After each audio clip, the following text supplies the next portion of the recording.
Hey guys, tonight we begin with something a little darker, a time of plagues, punishments, and pottage. We're diving into what life was really like during the Black Death. Forget the romantic tales of medieval knights and fair maidens. The truth? You probably wouldn't last a single day. If you're new here, you're always welcome to stay. No pressure to subscribe. But if these quiet tales help you sleep or help you think, you might want to come back. Now breathe slowly, let the noise of the world fall away, and let's begin tonight's story of the Black Death and the millions who never had a chance. The year is 1347, and you've just received the news. A merchant ship has docked in your coastal town. Nothing unusual there. Trade is the lifeblood of your community. But this ship carries more than silk and spices. It carries death itself. The Black Death has arrived in Europe, and it's about to reshape civilization forever. But here's what most people don't realize about this pandemic. You didn't need to catch the plague to die during the Black Death. The disease was just the beginning of your problems. Congratulations, you've survived the initial outbreak in your town. You've watched neighbors disappear, seen families torn apart, heard the constant tolling of church bells marking yet another soul's departure. But you're still breathing. You think the worst is behind you. You're wrong, because now comes the real test of survival, and it has nothing to do with bubonic plague. Your first challenge? Food. But not just any food shortage. This is systematic agricultural collapse. You see, medieval farming wasn't exactly a one-person operation. It required entire communities working together. Plowing, planting, harvesting, all of it depended on cooperative labor. But the plague just wiped out 30 to 60% of your workforce in a matter of months. Those fields you're looking at, they're not going to plant themselves. The survivors are either too sick, too traumatized, or too busy burying the dead to worry about next season's crops. And even if someone wanted to farm, good luck finding the tools. When farmers die suddenly, their equipment doesn't magically redistribute itself to the survivors. But let's say you're clever. You manage to scavenge some seeds and basic farming implements. You've got a small plot of land that nobody's claiming anymore because the owner became a statistic. You plant your crops and wait. Congratulations, you've just made your first fatal mistake because you're not the only desperate soul with this brilliant idea. Bandits and raiders are about to become your new best friends. And by best friends, I mean your worst nightmare. See, when civilization starts crumbling, people get creative about survival. Why break your back farming when you can simply take what others have grown? Armed groups are roaming the countryside, and they're not interested in your philosophical discussions about property rights. They want your grain, your livestock, and if you resist, well, let's just say the plague isn't the only thing creating corpses these days. Maybe you're thinking you'll just hide in the woods, live off the land like some medieval survivalist. Here's the problem with that plan. Everyone else had the same idea. The forests are now crowded with desperate refugees, all competing for the same limited resources. Hunting becomes nearly impossible when you're competing with hundreds of other starving people. Those berry bushes and edible roots, they're stripped clean within weeks. And let's talk about winter. Medieval Europe didn't have the luxury of mild climates. When winter hit, it hit hard. Normally, communities would spend months preparing, cutting firewood, preserving meat, storing grain, making warm clothes. But normal went out the window the moment the plague arrived. You're looking at a winter with insufficient food stores, inadequate fuel, and clothing that's falling apart because the people who knew how to make and repair it are dead. Your house, if you still have one, probably needs repairs that you don't know how to make. The roof might be leaking, the walls cracking, the fireplace smoking because nobody's cleaned the chimney in months. But even if you somehow manage to stay fed and warm, you've got another problem brewing. The social order that held medieval society together is collapsing faster than a house of cards in a hurricane. Laws? What laws? The local sheriff is dead. The judge is dead. The lord of the manor fled to his country estate and hasn't been seen since. Justice becomes a very personal affair, decided by whoever has the biggest stick or the most friends. Theft, assault, and murder become increasingly common as people realize there are no consequences. Why follow rules when there's nobody left to enforce them? The social contract that kept people civilized has been torn up and used for kindling. And speaking of authority figures, let's talk about the church. In medieval times, the church wasn't just a religious institution, it was the social services department, the hospital system, the education ministry, and often the local government, all rolled into one.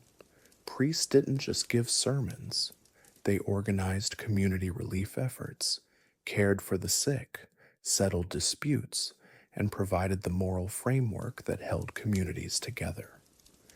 Guess what happened to most of them? That's right, they died. And not just because they caught the plague, though many did. Priests were on the front lines of the crisis, administering last rites, comforting the dying, organizing mass burials. They had more exposure to the disease than almost anyone else. Entire monasteries were wiped out. Cathedrals stood empty. The spiritual and practical support system that people had relied on for centuries simply vanished. Now you're facing not just physical survival, but psychological breakdown. In a world where religion explained everything from why crops failed to why babies died, the absence of clergy created an existential crisis. People didn't just lose their priests, they lost their connection to God, their understanding of why this catastrophe was happening, and their hope for divine intervention. Some survivors turned to extreme religious practices, forming groups of flagellants who whipped themselves bloody, believing they could appease God's wrath through self-punishment. Others abandoned religion entirely, figuring that if God allowed this to happen, he either didn't exist or didn't care. Both responses led to social chaos and more violence. But let's say you're made of tougher stuff. You've managed to find food, avoid bandits, survive winter, and maintain your sanity while watching civilization crumble around you. You think you're in the clear? Think again. Because now you're dealing with the economic apocalypse. Medieval economy wasn't like today's global marketplace. It was intensely local and personal. The baker knew the miller who knew the farmer, who knew the blacksmith. Everyone had a role, everyone knew their place, and the whole system depended on trust and long-term relationships. The plague didn't just kill people, it killed the economic networks that kept society functioning. Currency becomes almost meaningless when there's nothing to buy. What good are silver coins when the craftsmen who made the goods are dead? Trade routes collapse because there aren't enough merchants, guards, or even customers to make commerce profitable. Skills die with their practitioners. The knowledge of how to make everything from horseshoes to cathedral windows disappears overnight. You might think this creates opportunities. Surely there's high demand for whatever services you can provide. In theory, yes. In practice, you're competing in a marketplace where nobody has money and everyone is desperate. Payment often comes in the form of food, shelter, or protection rather than actual currency. And good luck collecting payment from someone who might be dead next week. The few functioning communities that remain become incredibly insular and suspicious. Strangers are viewed as potential disease carriers, thieves, or worse. Trade becomes difficult when every transaction requires extensive negotiation and trust building. The free flow of goods and services that characterizes healthy economies grinds to a halt. Even if you had valuable skills before the plague, they might be useless now. Were you a skilled illuminator of manuscripts? Congratulations.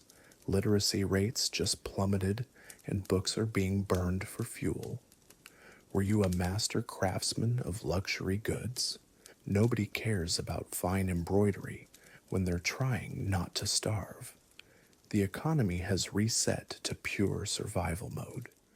And here's something that really would have killed you: the complete breakdown of medical knowledge and practice. Medieval medicine wasn't great to begin with, but it was better than nothing. Monasteries often served as hospitals. Monks and nuns with basic medical training cared for the sick and injured. They maintained herb gardens, copied medical texts, and passed down healing knowledge through generations. When the plague swept through religious communities, it didn't just kill the caregivers, it destroyed centuries of accumulated medical wisdom. Libraries burned, herb gardens were abandoned. The few medical texts that survived were often useless because nobody could read them or understand their contents. You might break your legs, develop an infection, or need help with childbirth. In normal times, you'd seek help from the local monastery or a wise woman in the village. Now, you're on your own. Basic injuries that should be treatable become death sentences. Diseases that could be managed with simple remedies become fatal because the knowledge of how to treat them died with the healers. Women faced particular challenges during childbirth. Midwifery was a specialized skill passed down through generations of women. When plague killed experienced midwives, the knowledge went with them. Childbirth, already dangerous in medieval times, became even more deadly. Many women and babies died not from disease, but from complications that an experienced midwife could have prevented or treated. The psychological trauma of surviving the Black Death was perhaps the most underestimated killer of all. Modern studies of disaster survivors show that post-traumatic stress can be just as deadly as the original catastrophe. Now imagine experiencing that level of trauma without any understanding of mental health or therapeutic support. You've watched your family die. You've seen your community disappear. You've lived through months or years of constant fear, uncertainty, and loss. There are no therapists, no support groups, no medications to help you cope. Medieval understanding of mental health was virtually non-existent. Depression was seen as a spiritual failing. Anxiety was weakness. Traumatic flashbacks were considered demonic possession. Many survivors simply gave up. They stopped trying to rebuild, stopped caring for themselves, stopped planning for the future. This psychological surrender was often fatal. People died not from disease or violence, but from hopelessness. They lost the will to live in a world that seemed to have lost all meaning and order. Others developed what we might now recognize as severe PTSD, becoming violent, paranoid, or completely withdrawn from society. Some turned to alcohol or other substances to numb their pain, often with deadly consequences. The mental health crisis that followed the plague killed countless survivors who had managed to avoid every other danger. Even if you somehow navigated all these challenges, you'd face one final test: the knowledge gap. Medieval society was built on accumulated wisdom passed down through generations. How to preserve food, how to predict weather patterns, how to treat sick animals, how to maintain buildings, how to resolve disputes, how to organize communities. This knowledge wasn't written down in easily accessible manuals. It lived in people's heads and died with them. Imagine trying to rebuild civilization when you don't know how to do basic things that previous generations took for granted. How do you make soap? How do you preserve meat without refrigeration? How do you repair a watermill? How do you organize a fair legal system? How do you prevent future disease outbreaks? How do you maintain roads and bridges? The survivors of the Black Death weren't just rebuilding their communities, they were trying to reinvent entire systems of knowledge and practice from scratch, often with incomplete information and no expert guidance. Many attempts at reconstruction failed because people simply didn't know how things were supposed to work. This knowledge gap created a vicious cycle. Failed attempts at farming led to more food shortages. Poor construction led to building collapses. Inadequate preservation techniques led to spoiled food stores. Improper medical treatment led to more deaths. Each failure made survival harder and reduced the pool of people who might eventually figure out the solutions. The Black Death wasn't just a disease outbreak. It was a complete systems failure. Every aspect of medieval life, from agriculture to religion to economics to social organization, was interconnected. When the plague struck, it didn't just kill individuals, it shattered the entire network of relationships, knowledge, and practices that made civilization possible. The survivors faced a world where nothing worked the way it was supposed to. They had to rebuild not just their communities, but their entire way of life. Many simply couldn't do it. They died not from plague, but from the impossible challenge of creating a new world from the ashes of the old one. So no, you probably wouldn't have survived the Black Death, even if you never caught the disease, because survival wasn't just about avoiding infection. It was about navigating a complete collapse of everything that made life possible in medieval Europe. The plague killed a third of the population directly. The aftermath killed many of the rest. Those who did survive and eventually rebuild deserve our admiration. They accomplished something extraordinary. They created new communities, new economic systems, new social structures from almost nothing. They proved that human civilization, while fragile, is also remarkably resilient. But they paid a terrible price for that resilience, and many of their contemporaries paid with their lives. The Black Death changed Europe forever, not just because of who died, but because of how the survivors had to reinvent their world. The medieval period ended not with a whimper, but with a catastrophe so complete that rebuilding required creating something entirely new.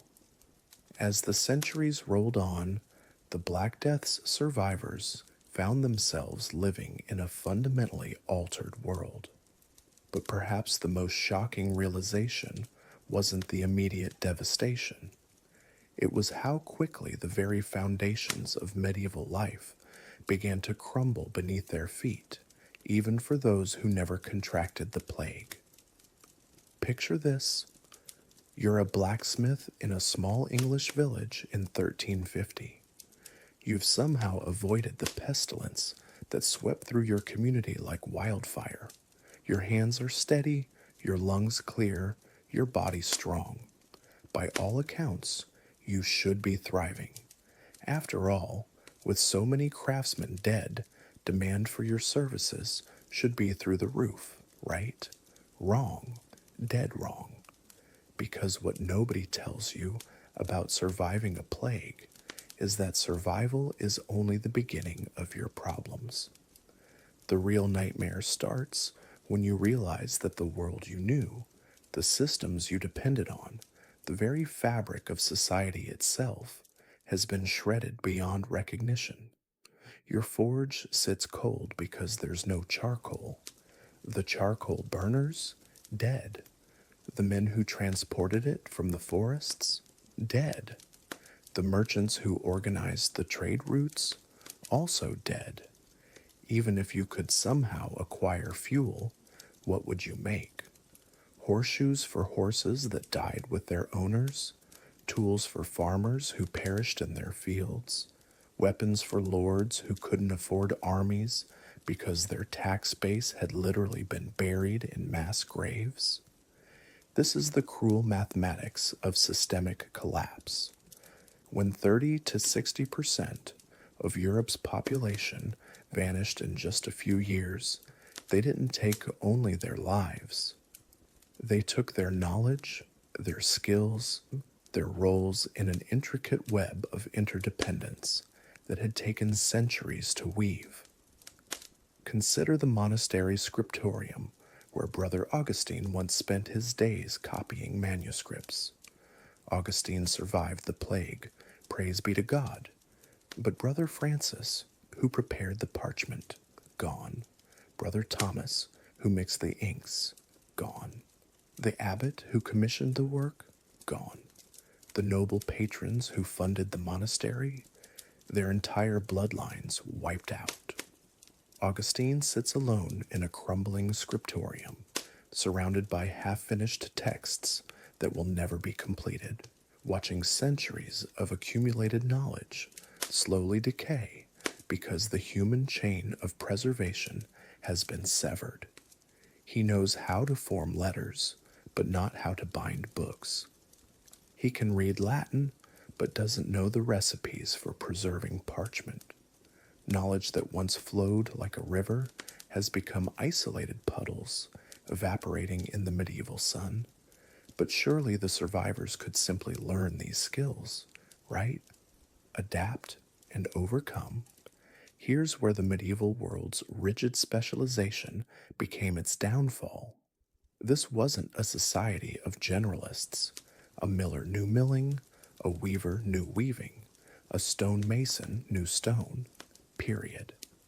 The idea of cross-training or skill diversification was not just uncommon, it was often legally prohibited by guild restrictions and social taboos.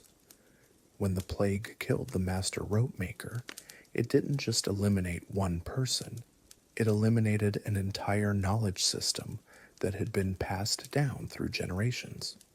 The apprentices who might have learned his techniques, dead. The journeyman who could have stepped up, dead. The written records of his methods, they didn't exist because medieval crafts relied on oral tradition and hands-on learning. So our surviving blacksmith doesn't just face a shortage of charcoal. He faces a world where the very concept of organized commerce is disintegrating. Markets collapse, not because there's no demand, but because there's no one left who remembers how to organize them. Trade routes become meaningless when there aren't enough people to maintain the roads, guard the caravans, or even remember where the routes led. The psychological toll of this isolation cannot be overstated. Medieval people lived in a world of intense social interconnection. Your identity wasn't just personal, it was communal. You were John the baker's son, or Mary who lived near the church, or Thomas who worked for Lord William. When the community that defined you vanished, who were you? Survivors often spoke of a peculiar form of madness that settled over villages. Not the fever-induced delirium of the plague itself, but a cold, creeping insanity born of profound isolation. Imagine being one of 50 people left in a village that once housed 800. The silence alone could drive you mad. No church bells, because there's no one to ring them. No market day bustle, because there's nothing to sell and no one to buy it. No children's laughter, because most of the children are buried in the churchyard. And then there's the infrastructure.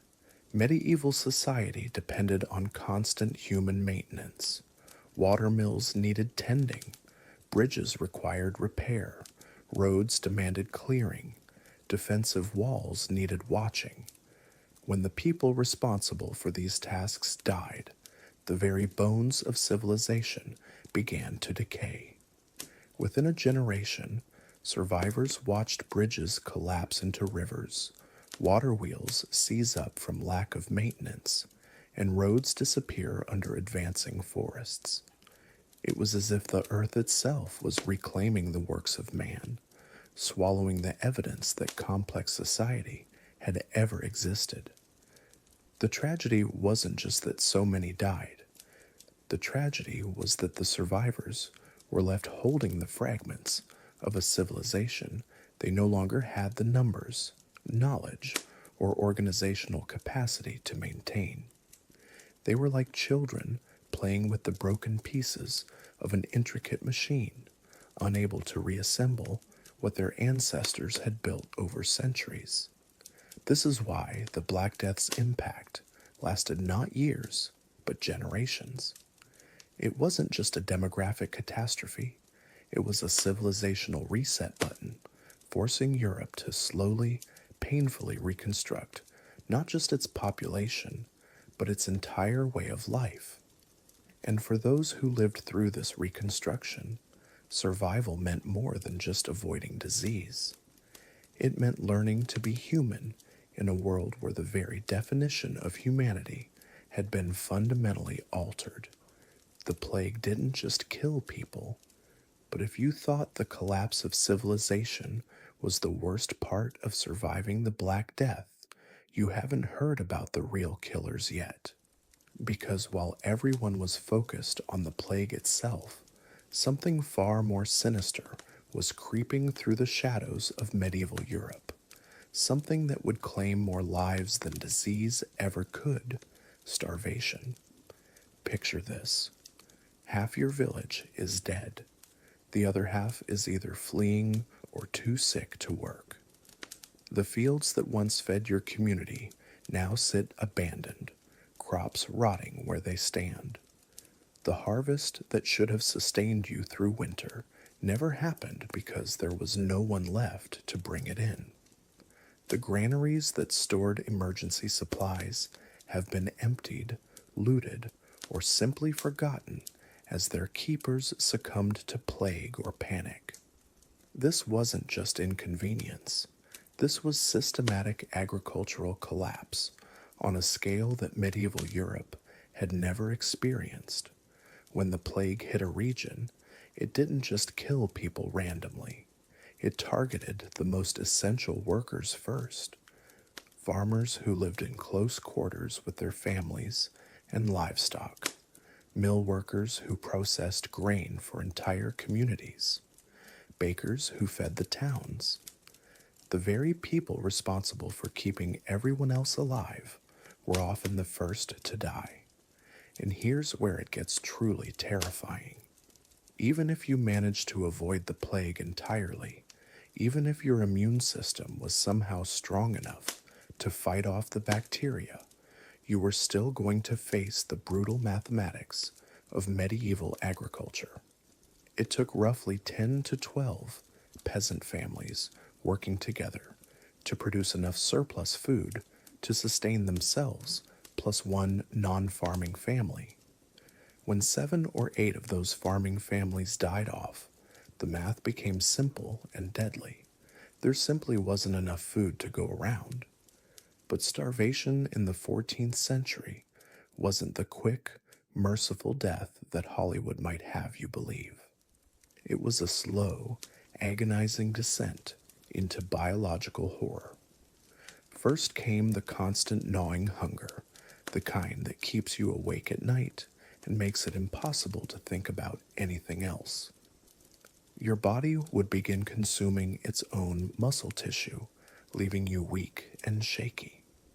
Your immune system, already compromised by malnutrition, would make you vulnerable to every minor illness that came along. Then came the desperate measures.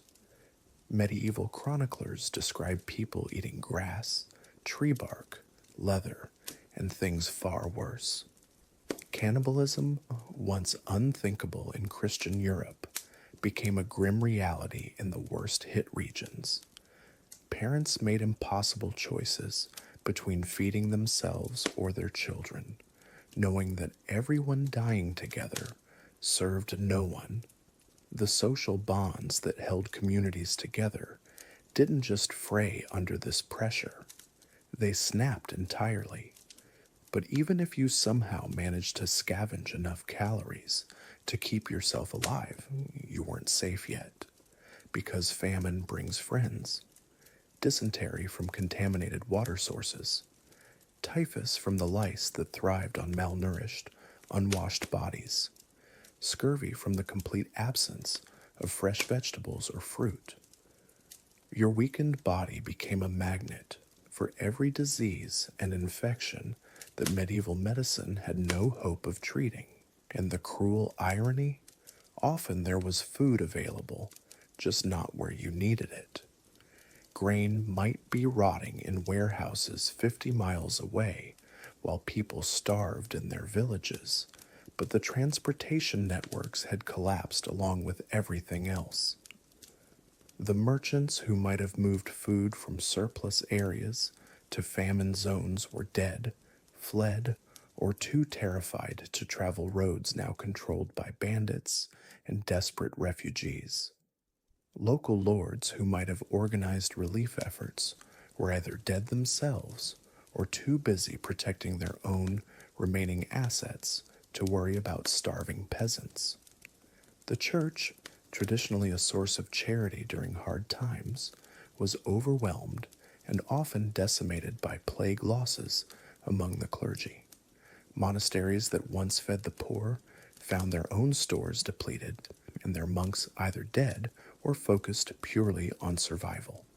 This created a vicious cycle that was almost impossible to break. Hunger made people weak and desperate. Desperation led to raiding, stealing, and violence, which further disrupted what little agricultural activity remained.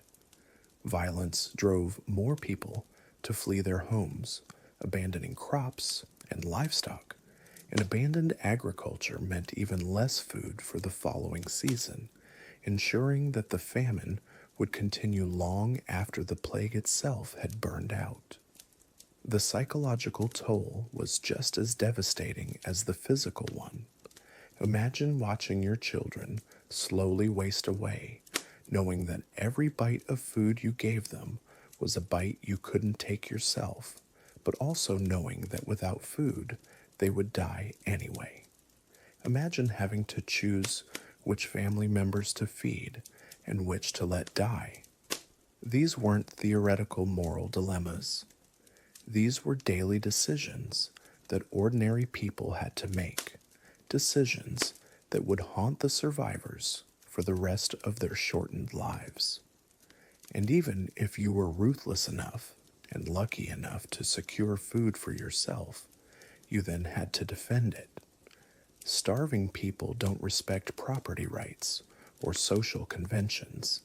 They'll kill for a loaf of bread or a handful of grain. Your neighbors, people you'd known and trusted your entire life, would become potential threats. Every meal had to be eaten in secret, every scrap of food hidden and guarded. The chronicles from this period describe scenes that sound like something from a post apocalyptic nightmare. Entire villages standing empty, their populations either dead or scattered to the winds. Fields returning to wilderness because there was no one left to work them. Markets that once bustled with trade, now silent and abandoned, their stalls rotting where they stood. But here's the part that really drives home how impossible survival would have been. This wasn't a temporary crisis that you could wait out. The agricultural collapse triggered by the Black Death lasted for decades in some regions. Even after the plague itself had passed, even after the immediate die-off had ended, the economic and social systems needed to produce and distribute food remained broken. It took a full generation or more to rebuild the networks of farmers, millers, bakers, and merchants needed to feed a population. It took even longer to restore the draft animals, plows, mills, and other infrastructure that medieval agriculture depended on. And during all that time, people continued to die not from plague, but from the slower, more grinding death of chronic malnutrition and famine-related disease. The few written accounts we have from survivors paint a picture of constant, gnawing hunger that never really went away, of communities that learned to live on the absolute minimum number of calories needed to avoid death, of children who grew up stunted and weak because their developing bodies never received adequate nutrition, of a generation that aged prematurely, their bodies worn down by years of deprivation. So when people ask whether you could survive the Black Death, they're usually thinking about whether you could avoid catching the plague itself.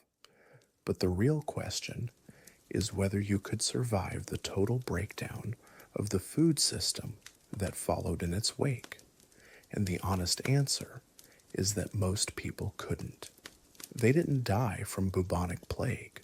They died slowly, painfully, from starvation and all the miseries that came with it. This is what made the Black Death so uniquely catastrophic in human history. It wasn't just a disease outbreak. It was a civilization-ending event that destroyed the basic infrastructure needed to sustain human life. And once that infrastructure was gone, rebuilding it required resources, cooperation, and stability that simply didn't exist in the aftermath of such massive population loss. The plague itself might kill you in a few days or weeks, but the famine that followed could torture you for months or years before finally finishing the job. And unlike the plague, which at least offered the possibility of natural immunity or lucky avoidance, starvation was far more democratic in its cruelty. Rich or poor, young or old, some pious or sinful, everyone needed food to survive. The collapse wasn't just about bodies piling up in streets. It was about the slow, methodical unraveling of everything that made medieval civilization function. And nowhere was this more devastating than in the complete breakdown of knowledge itself.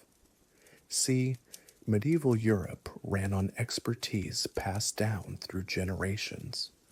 Master craftsmen taught apprentices.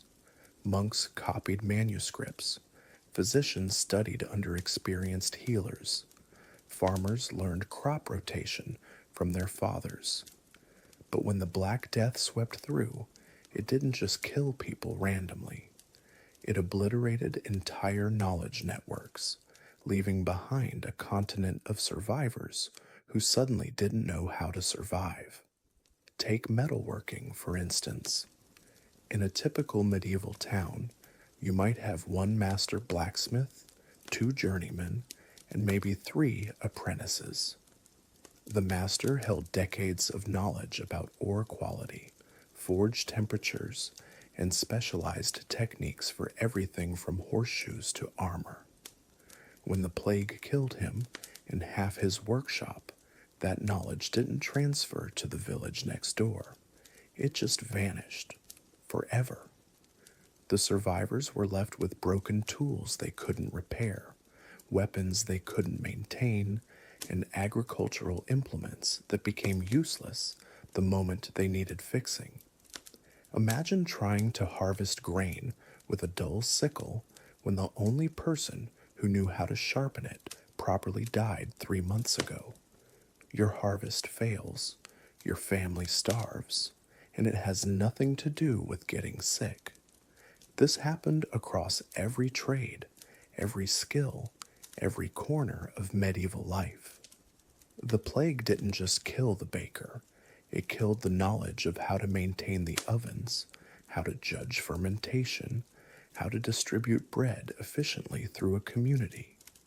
Surviving villagers found themselves with grain, but no way to turn it into edible food. They literally starved while sitting on top of wheat stores. Medical knowledge suffered the worst devastation of all.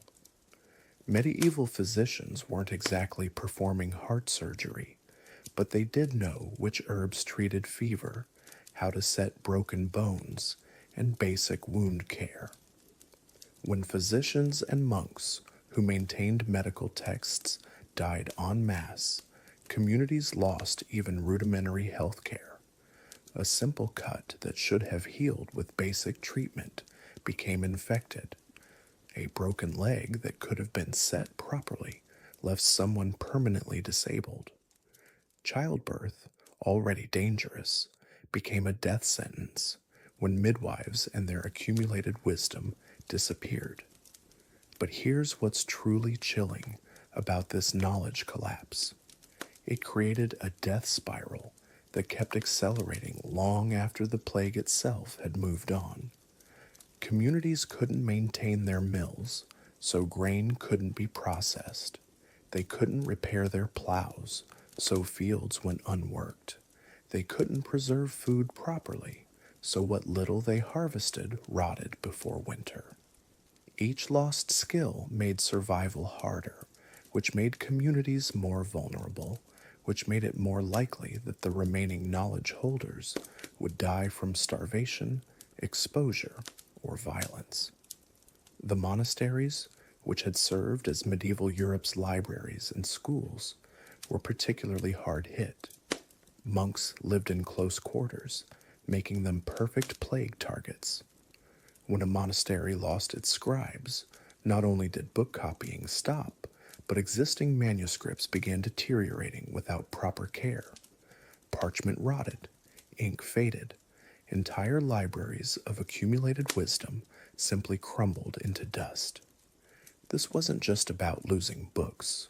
Monasteries maintained records of everything from local laws to farming techniques to trade agreements. When those records vanished, communities forgot their own legal systems. Property disputes couldn't be resolved because no one remembered who owned what. Trade relationships collapsed because merchant families couldn't prove their agreements. Even basic things like knowing which fields belonged to which families became impossible to determine. The technological regression was staggering. Techniques that had taken centuries to develop were lost in a single generation. Water mills fell into disrepair because no one knew how to maintain the complex gear systems. Roads deteriorated because the knowledge of proper stone laying died with the craftsmen. Even simple things like making soap or brewing beer became hit or miss endeavors when the people who understood the processes were gone. But perhaps the most devastating loss was agricultural knowledge.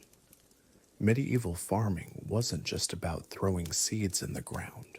It required understanding crop rotation, soil management, seed selection, and timing.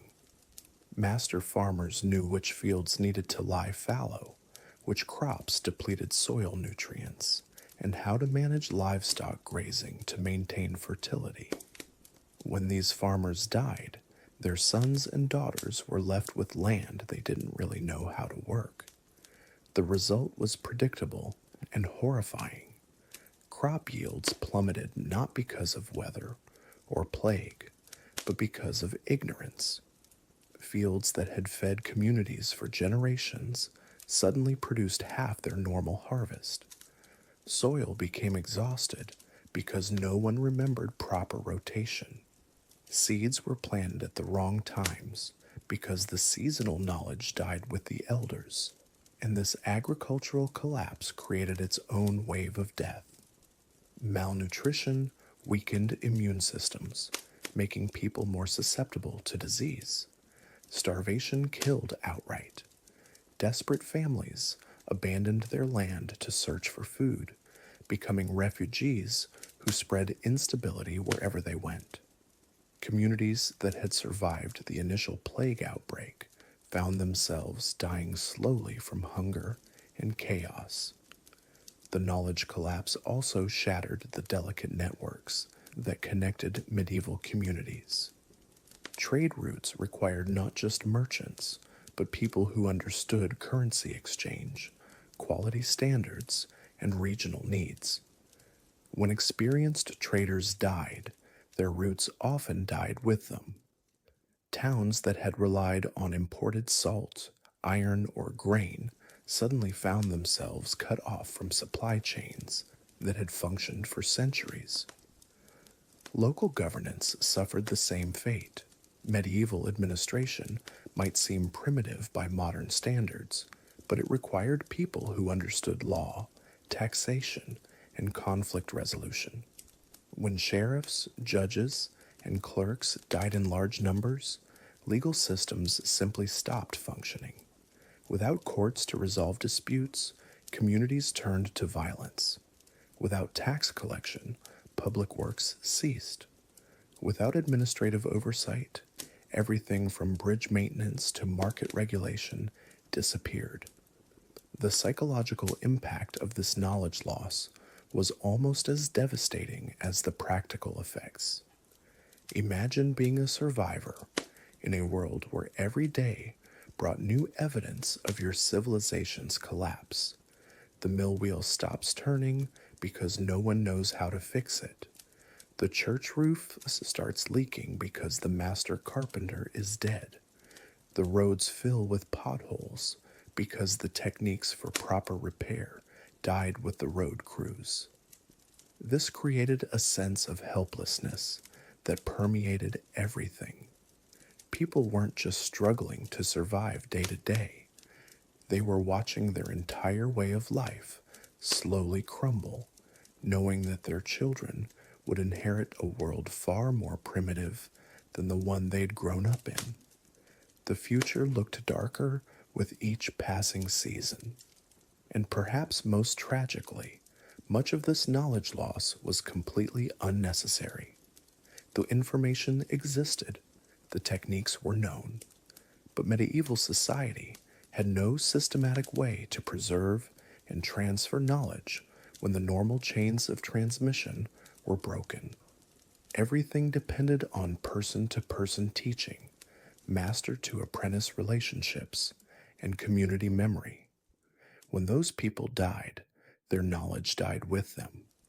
Some communities tried desperately to preserve what they could. Surviving monks worked frantically to copy important texts before they deteriorated. Village elders attempted to pass on crucial skills to anyone willing to learn, but it was too little, too late. The scale of the knowledge collapse was simply too vast for these scattered efforts to make much difference. The irony is that many plague survivors might have lived if the knowledge infrastructure had remained intact. They died not from disease, but from living in a world that had forgotten how to sustain life. They starved in the midst of farmland because farming knowledge was lost. They died from treatable injuries because medical knowledge vanished. They froze in houses that could have been properly heated if construction knowledge had survived. This knowledge collapse explains why the Black Death's impact lasted for generations. It wasn't just that a third of the population died, it was that the survivors inherited a broken civilization that had lost the ability to maintain itself. Recovery required not just population growth, but the slow, painful process of rediscovering techniques and rebuilding knowledge networks that had taken centuries to develop originally. The medieval world didn't just lose people to the plague. You thought the plague itself was the nightmare. You were wrong. The real horror began when the bodies stopped falling and the survivors looked around at what remained. Because here's what nobody tells you about surviving an apocalypse. The hardest part isn't avoiding death. It's learning to live in the wreckage it leaves behind. Picture this. It's 1353. The Black Death has finally loosened its grip on your village. The dying has slowed to a trickle. People are cautiously emerging from their homes, blinking in sunlight like creatures crawling out of caves. There's relief in the air, sure, but there's something else too. Something that makes your stomach turn when you really think about it. Silence. Not the peaceful kind of silence you get on a quiet Sunday morning. This is the silence of absence, the silence of empty houses with doors that swing open in the wind, the silence of workshops where no hammers ring against anvils, the silence of fields where no voices call out during harvest time. You survived the plague, but you're about to discover something that will chill you to the bone. Survival was just the entrance exam. Now comes the real test.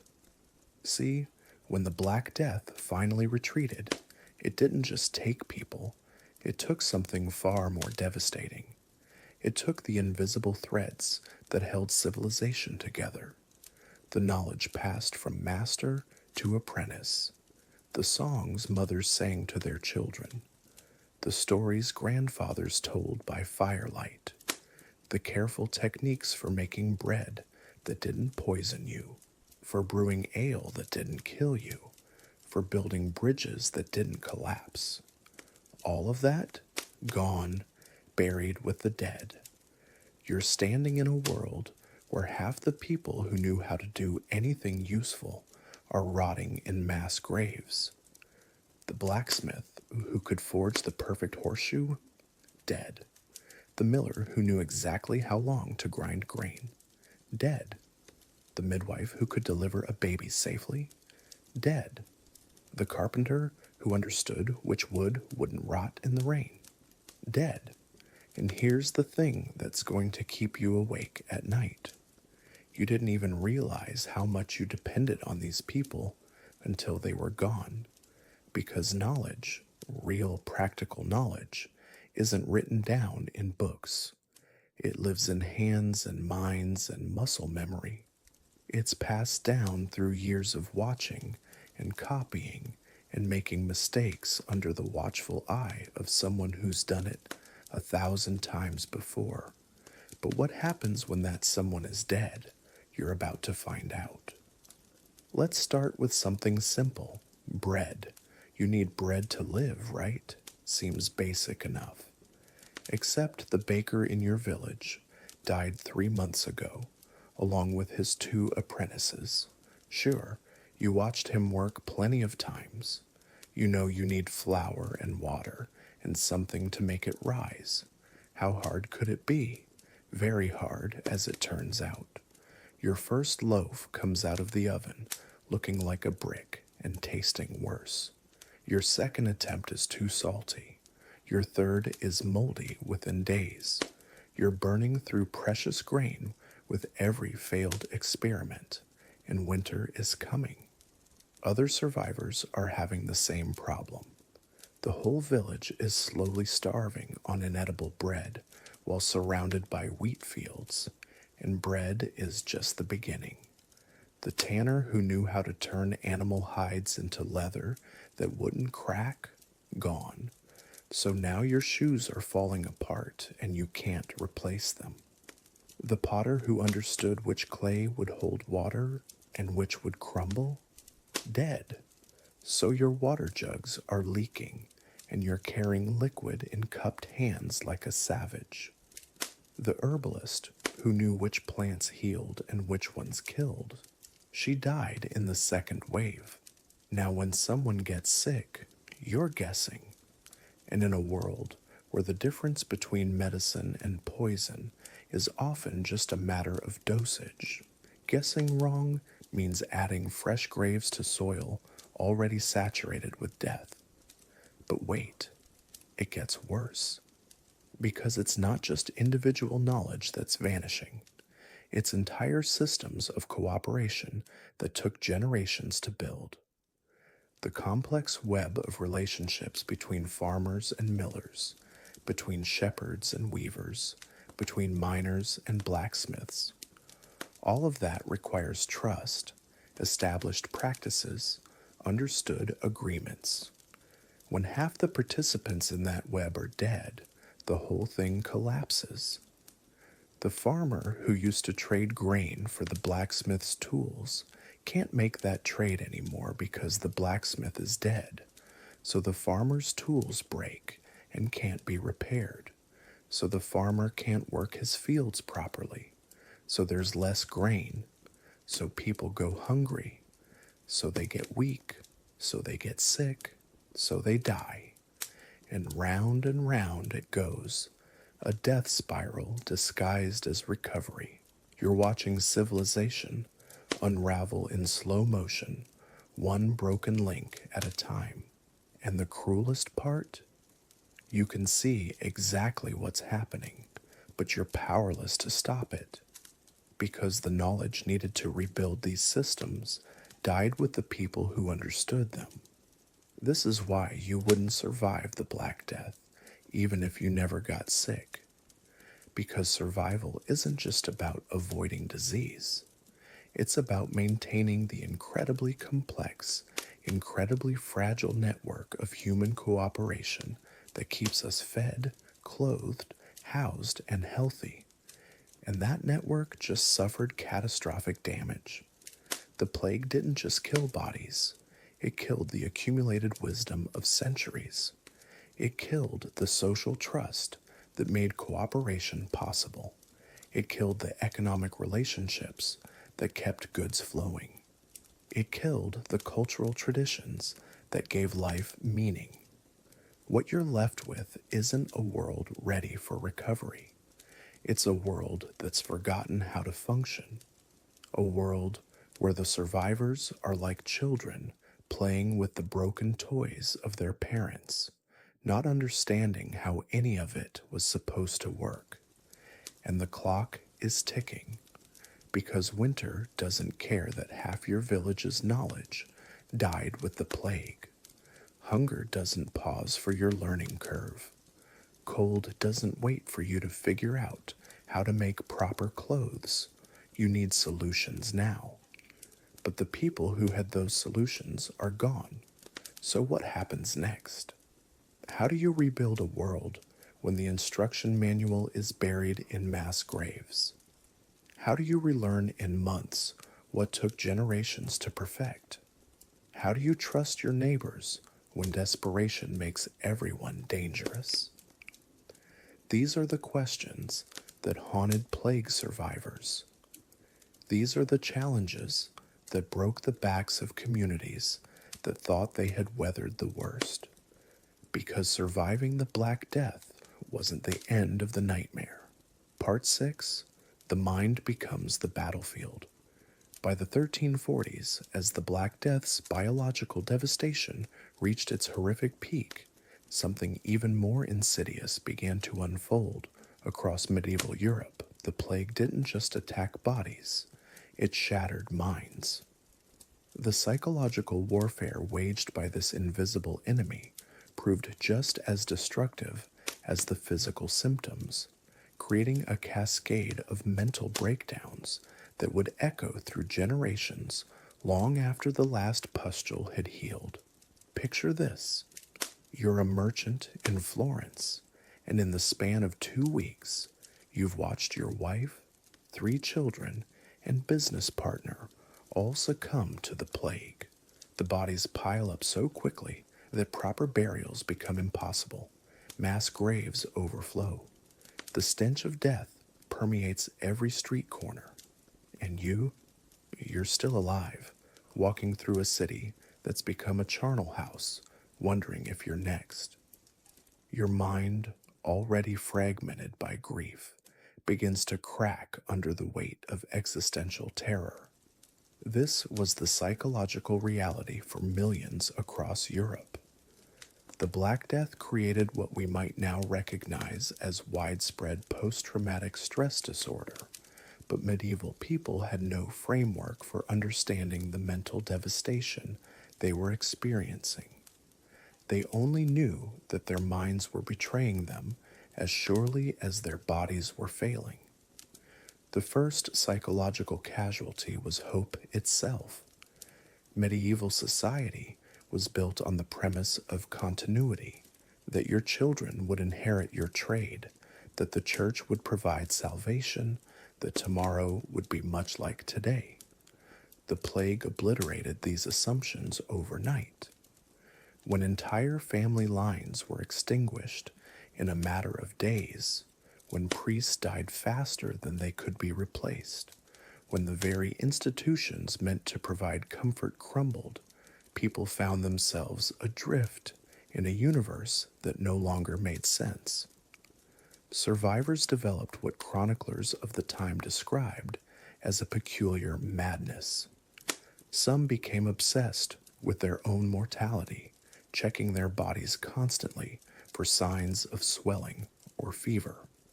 Others fell into catatonic states, unable to process the scope of loss around them. Many experienced what we now call survivor's guilt, a crushing psychological burden that manifested as depression, anxiety, and an inability to find meaning in their continued existence. The medieval mind wasn't equipped to handle trauma on this scale. Their understanding of mental health was primitive at best, often attributing psychological distress to moral failings or demonic possession. When a plague survivor began exhibiting signs of what we'd recognize as severe depression, inability to work, loss of appetite, withdrawal from social contact, the community often interpreted this as spiritual weakness rather than psychological injury. Religious frameworks, which had previously provided comfort during times of crisis, became sources of additional psychological torment. If God was just and merciful, how could he allow such indiscriminate slaughter? If the plague was punishment for sin, why did infants and holy men die alongside murderers and thieves? These theological contradictions created cognitive dissonance that many minds simply couldn't reconcile. Some survivors developed a condition chroniclers called plague melancholy, a persistent state of despair characterized by an inability to experience joy or hope. These individuals could function physically, but remained emotionally numb, going through the motions of daily life while feeling completely disconnected from the world around them. They were the walking wounded of a psychological war that left no visible scars. The constant exposure to death created another devastating psychological phenomenon: the complete breakdown of normal grief processes. In ordinary times, communities had elaborate rituals for mourning the dead, wakes, funeral masses, prescribed periods of bereavement. But when death came so quickly and frequently that proper mourning became impossible, people were forced to suppress their grief just to survive. This emotional suppression created a psychological time bomb that would explode years later in the form of delayed trauma responses. Children were particularly vulnerable to this psychological devastation. Orphaned by the thousands, they often witnessed horrors that no young mind should endure: parents dying in agony, siblings abandoned in mass graves, entire communities disappearing. Many developed what medieval chroniclers described as old souls, children who had lost all capacity for play or joy, who spoke of death with the casual familiarity of seasoned undertakers. The social fabric that normally supported mental health during crises had completely unraveled. Extended families that might have provided emotional support were decimated. Religious communities that offered spiritual comfort were scattered or extinct. Even the basic human connections that sustain psychological well-being, friends, neighbors, familiar faces, had largely vanished from many communities. Perhaps most devastating was the collapse of future-oriented thinking. Medieval people lived their lives around long-term planning, planting crops for next year's harvest, training apprentices for future trades, arranging marriages to secure family alliances. The plague made such planning seem not just futile, but almost insane. Why plant a field if you might be dead before harvest? Why train an apprentice if there might be no craft to practice? This temporal disorientation left survivors psychologically adrift, unable to imagine a future worth working toward. The breakdown of normal social roles created additional psychological stress. Women who had never worked outside the home suddenly found themselves running businesses. Children were forced to make adult decisions about property and inheritance. Servants became masters when their employers died, while nobles found themselves reduced to manual labor.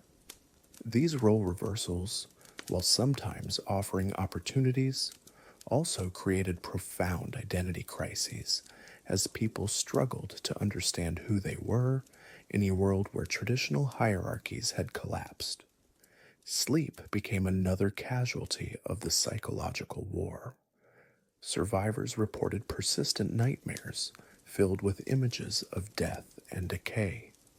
Many developed chronic insomnia, lying awake, listening for sounds that might indicate the plague's return. The darkness that had once been a time of rest became a realm of terror where the mind conjured horrors that daylight couldn't dispel. The few medical practitioners who survived often found themselves treating psychological symptoms they couldn't understand.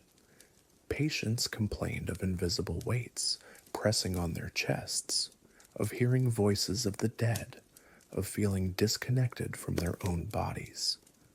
Medieval medicine, with its emphasis on balancing bodily humors, had no framework for addressing what we now recognize as anxiety disorders, depression, and trauma-related dissociation. Some survivors developed elaborate superstitions and compulsive behaviors as ways of creating the illusion of control in an uncontrollable world.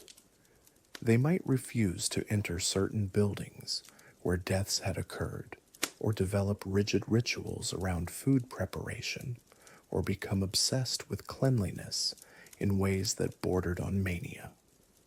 These behaviors, while sometimes appearing irrational, served as psychological anchors that helped fragmented minds maintain some sense of agency.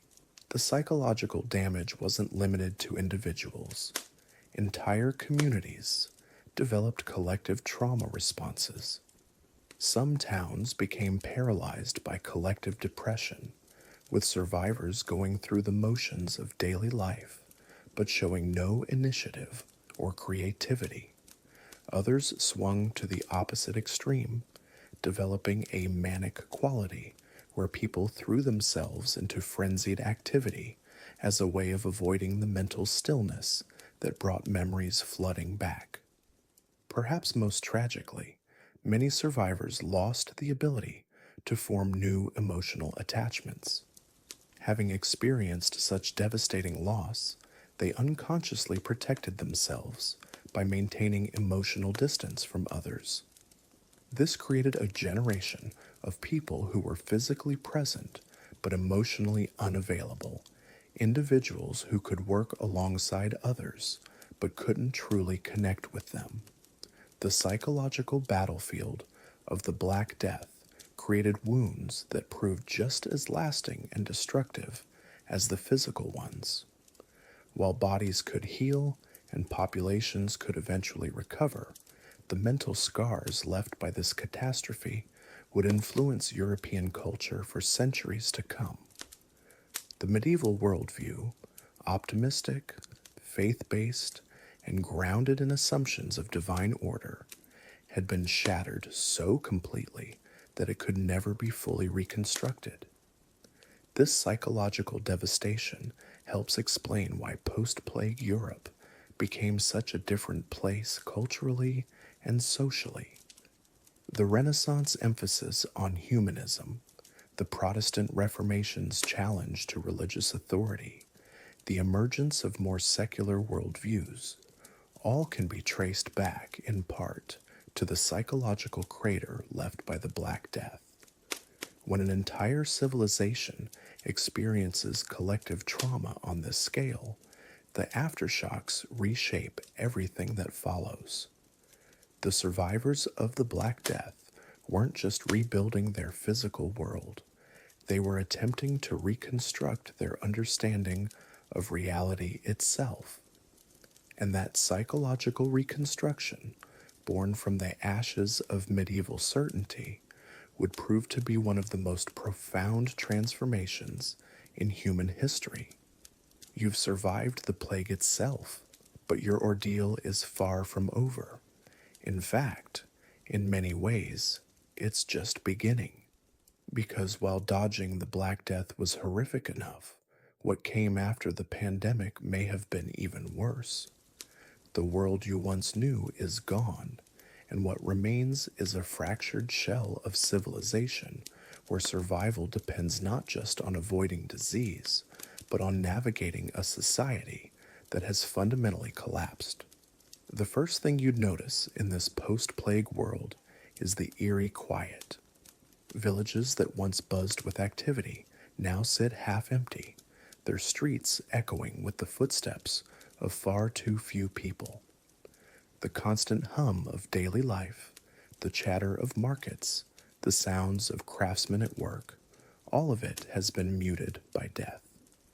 What remains is a haunting stillness, broken only by the wind whistling through abandoned homes and the occasional cry of wild animals reclaiming human settlements. But it's not just the silence that would unnerve you, it's the visible decay. Buildings stand empty with doors hanging open, their contents slowly rotting or already picked clean by desperate survivors. Fields that once produced abundant crops now grow wild, choked with weeds and brambles. The infrastructure that kept medieval society running, the mills, the bridges, the roads, has begun to crumble without the hands needed to maintain it. The people you do encounter would be changed, marked not just by grief, but by a kind of shell shock that comes from witnessing the near extinction of everything familiar. Many survivors carry themselves differently now, hunched and wary, their eyes constantly scanning for threats, both human and otherwise. Trust, once the foundation of community life, has become a luxury few can afford. And yet perhaps the most devastating change isn't what you can see, but what you can no longer find. The knowledge that took generations to accumulate has begun to vanish. The master craftsman who knew the secrets of metalworking died along with his 3 apprentices, taking centuries of technique to his grave.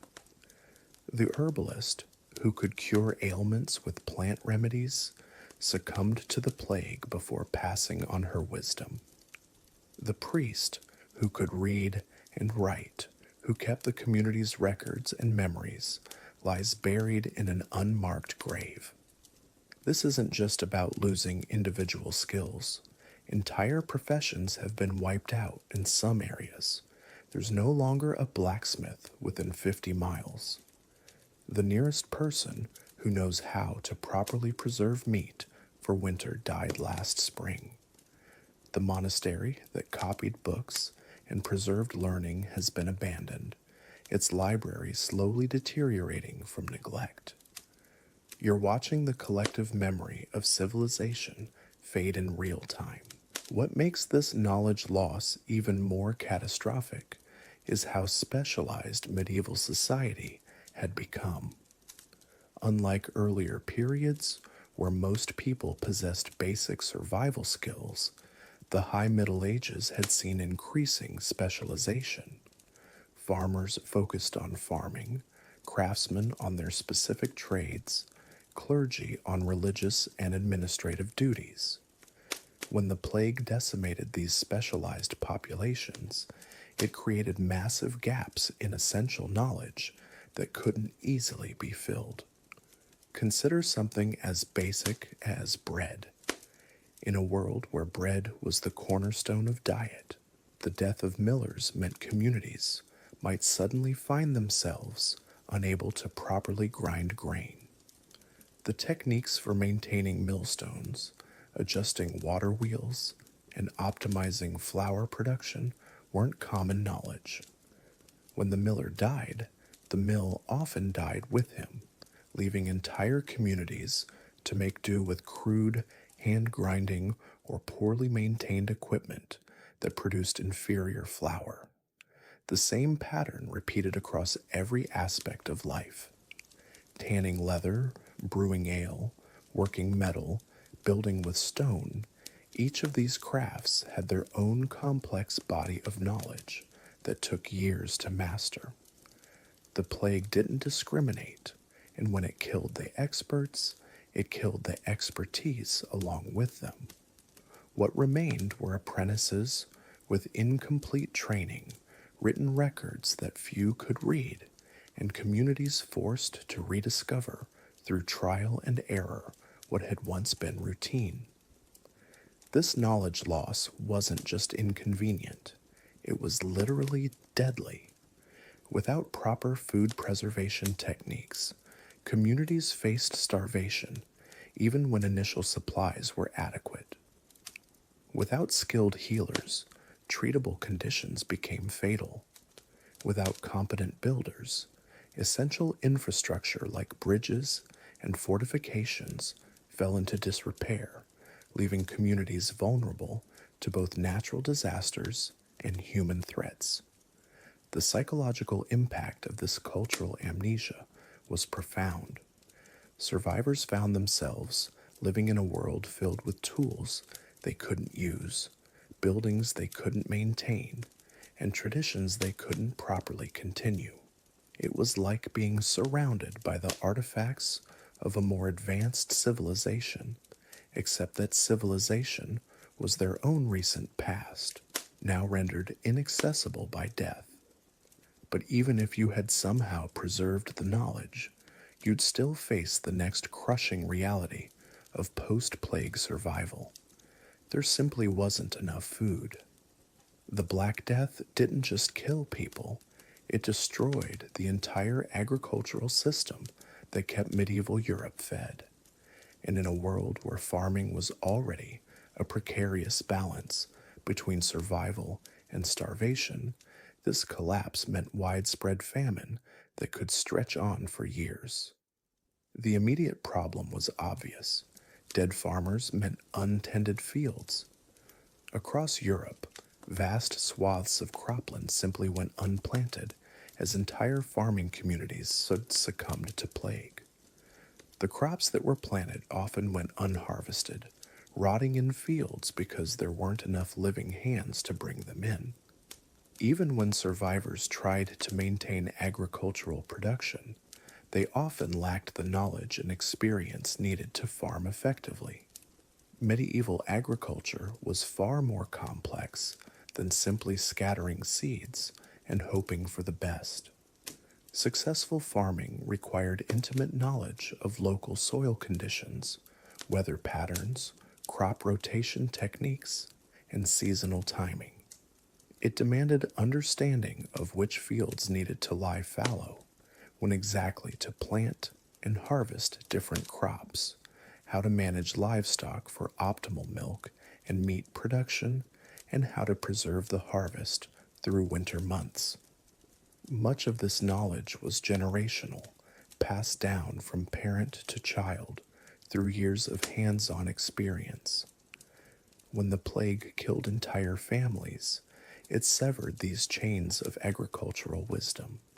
Survivors might know that crops needed to be planted in spring, but they might not know which varieties grew best in their specific soil, or how to properly prepare the fields, or how to identify and treat plant diseases. The death of draft animals made things even worse. Oxen and horses weren't just helpful for medieval farming, they were essential. These animals provided the power needed to plow fields, transport heavy loads, and operate mills. But animals, like humans, needed care and feeding.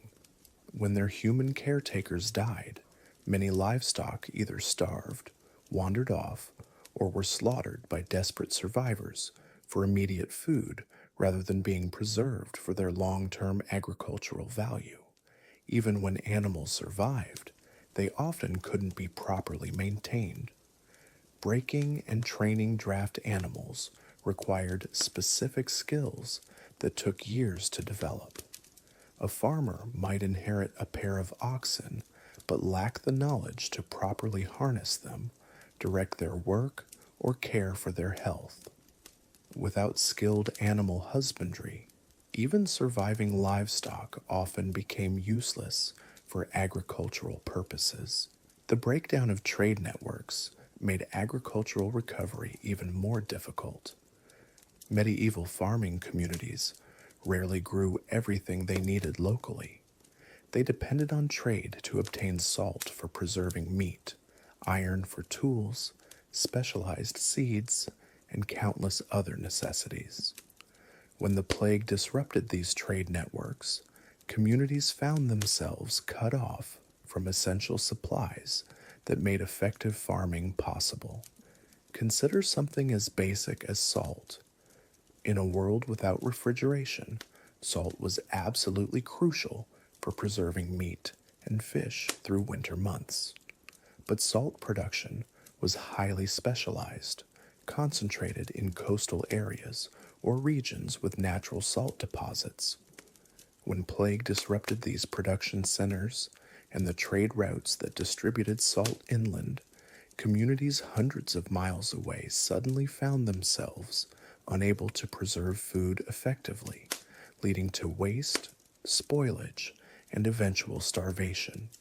The same pattern affected everything from iron tools to grain varieties. A farming community might find their plows breaking with no blacksmith available to repair them.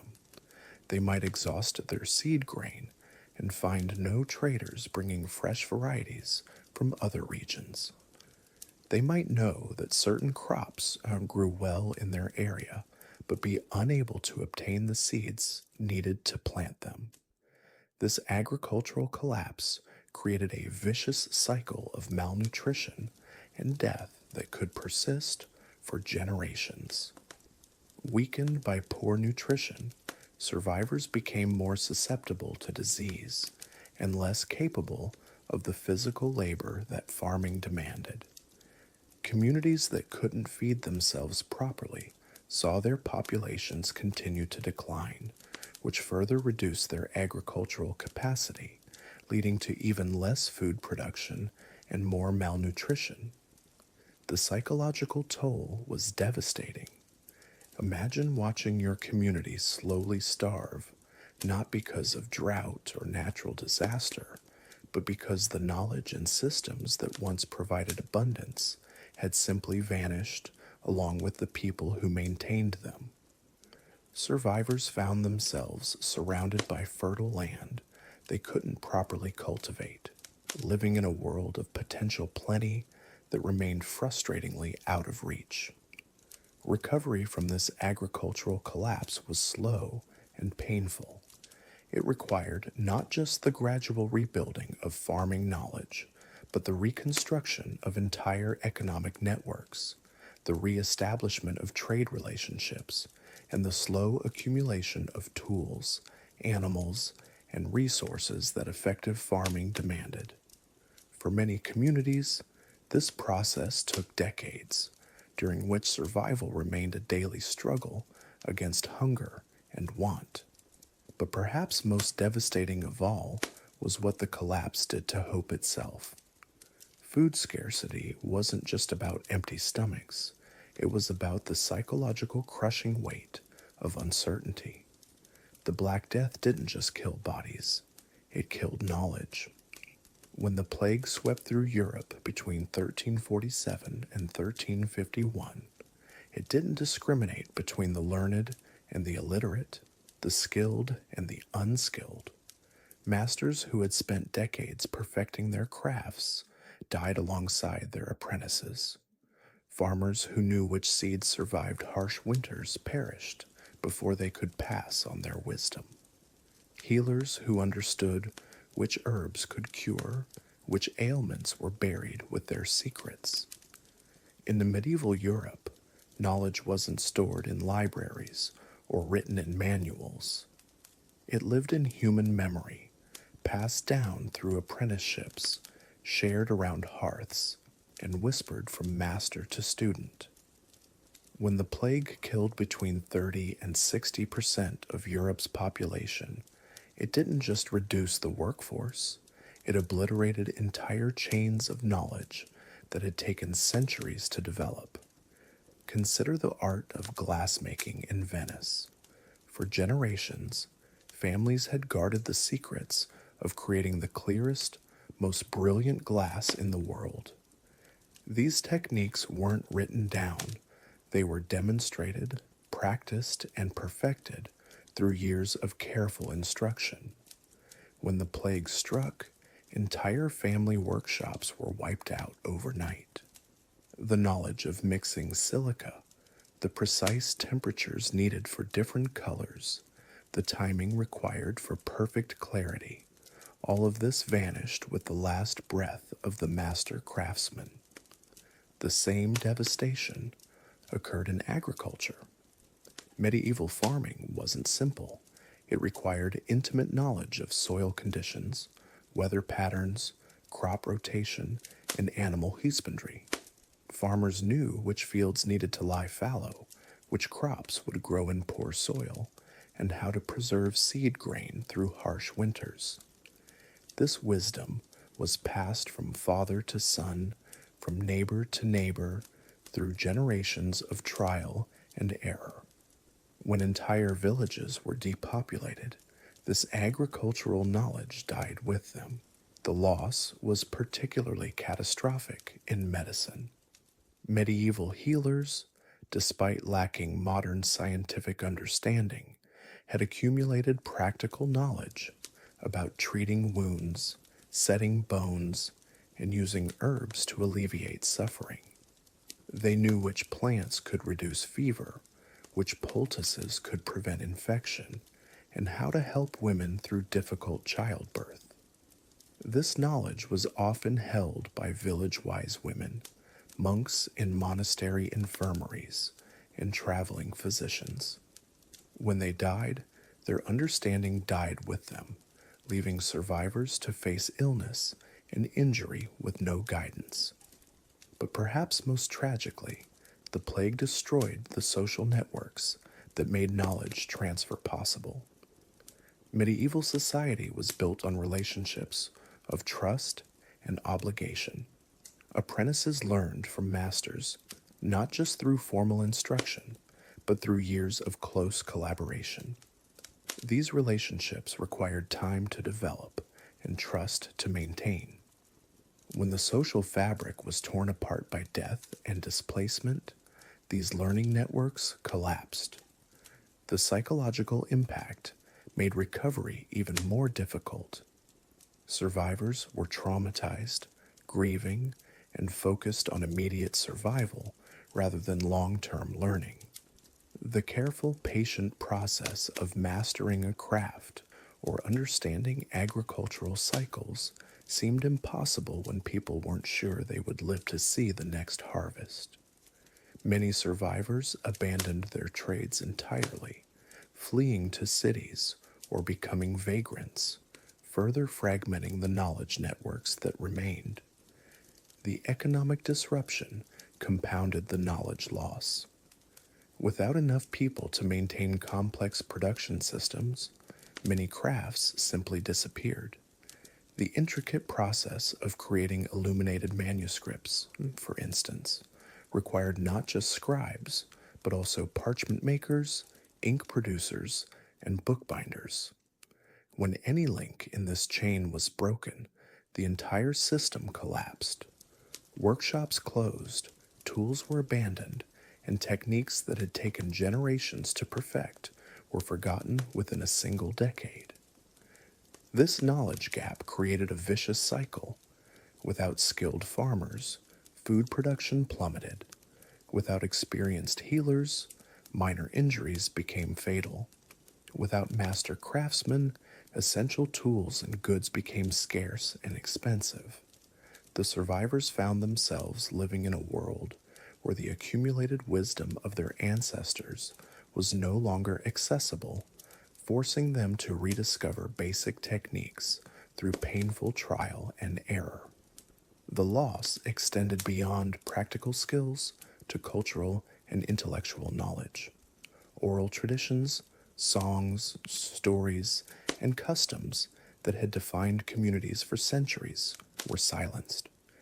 Local dialects and regional variations in language disappeared when entire communities were wiped out.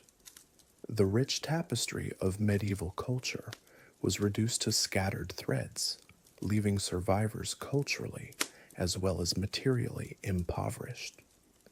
Even when written records survived, they often proved useless without the tacit knowledge needed to interpret them. A recipe for bread meant nothing without understanding how to judge the quality of grain, how to maintain a starter, or how to regulate oven temperature. Medical texts were incomprehensible without the practical experience to recognize symptoms or prepare remedies. The gap between written knowledge and practical application became an unbridgeable chasm. The recovery process was agonizingly slow. It took generations to rebuild the knowledge networks that had been destroyed in just a few years. New apprenticeship systems had to be created, often starting from scratch. Techniques had to be reinvented through costly experimentation. Agricultural practices had to be rediscovered through seasons of failed harvests. The accumulated wisdom of centuries was lost, leaving medieval Europe intellectually and practically impoverished for generations to come. This knowledge catastrophe helps explain why the immediate aftermath of the Black Death was characterized not just by population decline, but by technological regression, agricultural crisis, and social fragmentation. As we've seen, the Black Death didn't just kill people, it killed knowledge. Entire generations of skilled craftsmen, healers, farmers, and scholars vanished, taking with them centuries of accumulated wisdom. But beyond the immediate loss of expertise, there was something far more insidious happening: the slow, grinding collapse of social trust itself. In a world suddenly emptied of familiar faces, where neighbors had died or fled, where priests had abandoned their flocks, and lords had retreated behind castle walls, the very fabric that held communities together began to unravel. The survivors weren't just dealing with physical devastation, they were navigating a psychological wasteland where the old rules no longer applied and human nature turned darker. Consider what happened when the plague swept through a typical English village. Before the outbreak, everyone knew their place in the social hierarchy. The blacksmith's apprentice learned his trade over 7 years, slowly mastering the secrets of metalwork passed down through generations. The village wise woman knew which herbs could ease childbirth and which could fight infection. The miller understood the precise timing needed to grind grain without losing precious flour to waste. The parish priest could read Latin and kept the village records of births, deaths, marriages, and debts. When the plague struck, it didn't kill randomly. It often took the most vulnerable first, but it also struck down the most essential people. The wise woman, called to every sickbed, was among the first to fall. The priest, administering last rites, succumbed within weeks. The master craftsman, working in close quarters with apprentices, died alongside their students. In some villages, entire bloodlines that had practiced the same trade for centuries simply ended. What emerged from this devastation wasn't just a smaller population, it was a profoundly different society. The survivors found themselves in a world where critical knowledge had simply evaporated. Imagine trying to shoe a horse when the village blacksmith was dead and his apprentice had fled to the cities. Picture attempting to preserve food for winter when the methods your grandmother used had died with her and there was no one left to ask. This knowledge gap created a cascade of problems that extended far beyond the immediate post-plague years. Agricultural techniques that had been refined over centuries were lost, leading to lower crop yields even when the population had stabilized. Medical knowledge that had been passed down through generations of healers disappeared, leaving people more vulnerable to diseases that previous generations had known how to treat. Craft skills deteriorated as the master-apprentice system broke down, resulting in lower quality tools, buildings, and household goods. But perhaps most devastating was the loss of institutional memory, the informal knowledge of how communities actually functioned. Village elders who remembered the last great famine and how the community had survived it were gone.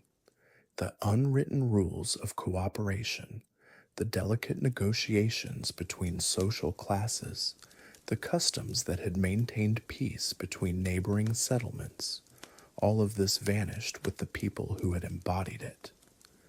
The psychological impact was equally profound. Survivors suffered from what we might now recognize as mass trauma, but they had no framework for understanding or treating it. Many believed they were living through the end times, that God had abandoned them, or that they were being punished for some collective sin. This spiritual crisis undermined the religious institutions that had provided both comfort and social organization for centuries. Trust became a luxury few could afford. In a world where strangers might be carriers of death, where traditional authorities had failed or fled, where the very foundations of society had crumbled, people retreated into smaller and smaller circles of trust. This social fragmentation made large-scale cooperation nearly impossible, further hampering recovery efforts.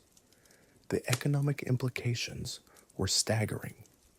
Trade networks that had connected distant regions collapsed not just because of reduced population, but because the merchants, translators, and intermediaries who had facilitated commerce were dead.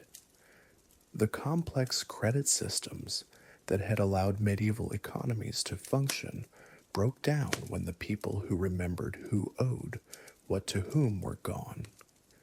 Currency systems became unreliable when the authorities who had guaranteed their value were no longer trusted or had ceased to exist.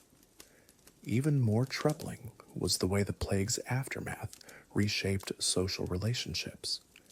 In many areas, the old feudal bonds that had provided some measure of security and stability dissolved entirely. Peasants who had survived found themselves with no lords to serve, no protection to rely on, and no established way to organize their communities. Some embraced this newfound freedom, but many discovered that liberty without security was a harsh bargain. The breakdown of social cohesion also led to an increase in violence and lawlessness. With traditional authorities weakened or absent, and with desperate people competing for scarce resources, many regions descended into a kind of medieval chaos. Banditry increased, local warlords filled power vacuums, and communities turned against each other in ways that would have been unthinkable before the plague. This wasn't just a temporary disruption, it was a fundamental rewiring of how societies functioned. The plague had revealed just how fragile the networks of knowledge, trust, and cooperation really were. Once broken, they couldn't simply be rebuilt. They had to be reimagined and reconstructed from the ground up, a process that took not years, but generations. The survivors of the Black Death faced a challenge that went far beyond physical survival. They had to rebuild not just their communities, but the very idea of community itself. They had to rediscover not just how to grow food and make tools, but how to trust each other, how to cooperate, how to create the social bonds that make civilization possible. And they had to do all of this while still reeling from trauma, still vulnerable to disease, still struggling with the basic necessities of life. This is why the Black Death's true legacy wasn't just the millions who died, but the profound transformation of how the survivors lived.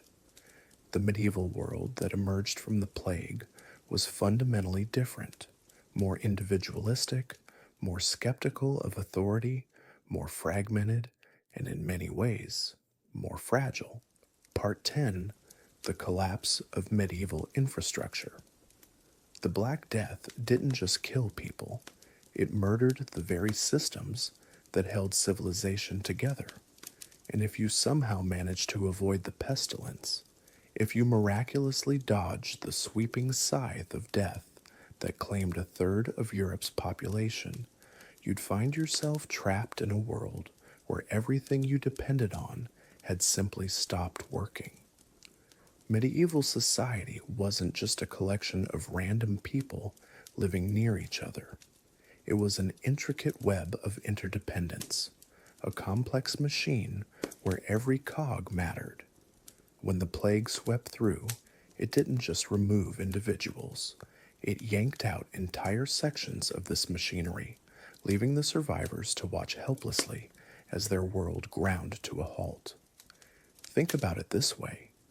You wake up tomorrow and suddenly a third of all doctors, engineers, farmers, teachers, mechanics, and electricians have vanished overnight.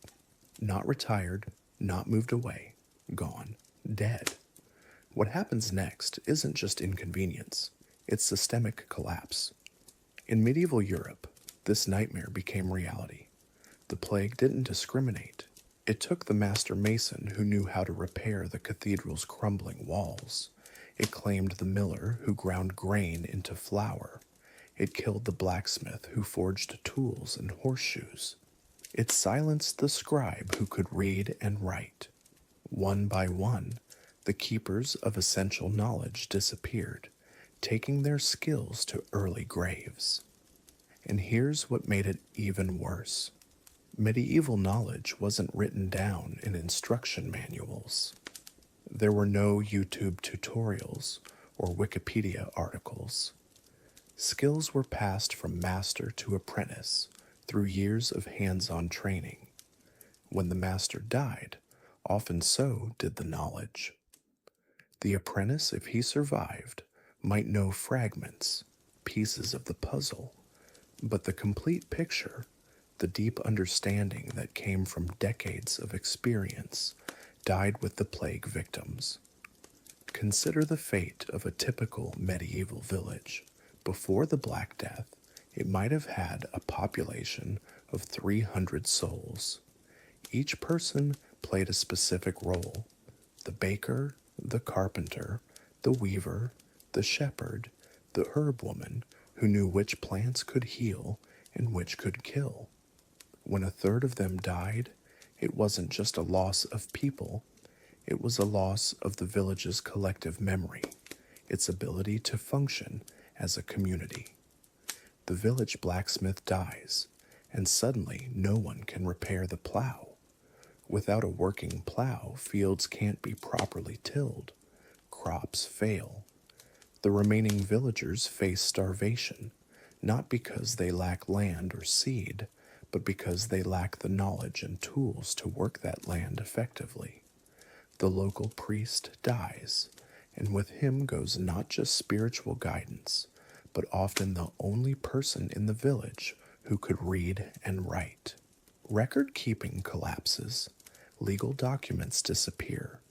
The oral traditions that bound the community together begin to fray and fade. This wasn't just happening in isolated villages. It was happening everywhere, simultaneously. Trade networks that had taken centuries to develop crumbled overnight. The merchant who knew the safest routes through bandit-infested forests was dead. The ship captain who could navigate by the stars had succumbed to fever. The translators who could speak multiple languages and facilitate commerce between distant regions had been buried in mass graves. Roads fell into disrepair because the men who knew how to maintain them were gone. Bridges collapsed because there was no one left with the engineering knowledge to fix them. Even if people wanted to trade, even if they had goods to exchange, the infrastructure that made commerce possible was disintegrating. The loss of institutional knowledge was perhaps even more devastating than the loss of technical skills. Medieval society was governed by complex systems of law, custom, and obligation. Lords owed service to kings, peasants owed labor to lords, merchants owed taxes to cities. These relationships weren't written down in comprehensive legal codes. They were maintained through tradition, through the memories of elders who had seen how things were done for generations. When the plague killed these human repositories of institutional knowledge, entire legal and social systems began to break down. Who owed what to whom? Which laws applied in which circumstances? How should disputes be resolved? The answers had been carried in the minds of men who were now rotting in churchyard graves. Courts couldn't function because there weren't enough judges or clerks who understood legal procedures. Tax collection became haphazard because the officials who knew how to assess and collect levies were dead. Military organization collapsed because the sergeants and captains who knew how to train and command soldiers had perished. Even the church, supposedly the most stable institution in medieval Europe, found itself crippled by the loss of trained clergy. Priests who could perform the sacraments, monks who could copy manuscripts, bishops who could administer dioceses, all had died in horrifying numbers. In some regions, entire monasteries were wiped out, taking with them not just religious leadership, but also the libraries and scriptoriums that preserved classical knowledge. The psychological impact of this institutional collapse cannot be overstated. Medieval people didn't just lose their leaders and experts, they lost their sense that the world made sense, that there were rules and systems they could rely on. The very foundations of their reality had been shaken. Imagine living in a world where every authority figure, every expert, every person you'd been taught to respect and follow was either dead or clearly overwhelmed and incompetent.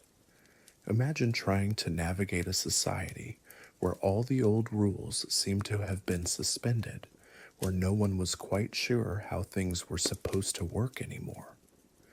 This loss of confidence in institutions created a cascading effect. People stopped cooperating because they weren't sure who had the authority to make agreements. They hoarded resources because they couldn't trust that the old systems of distribution would continue to function.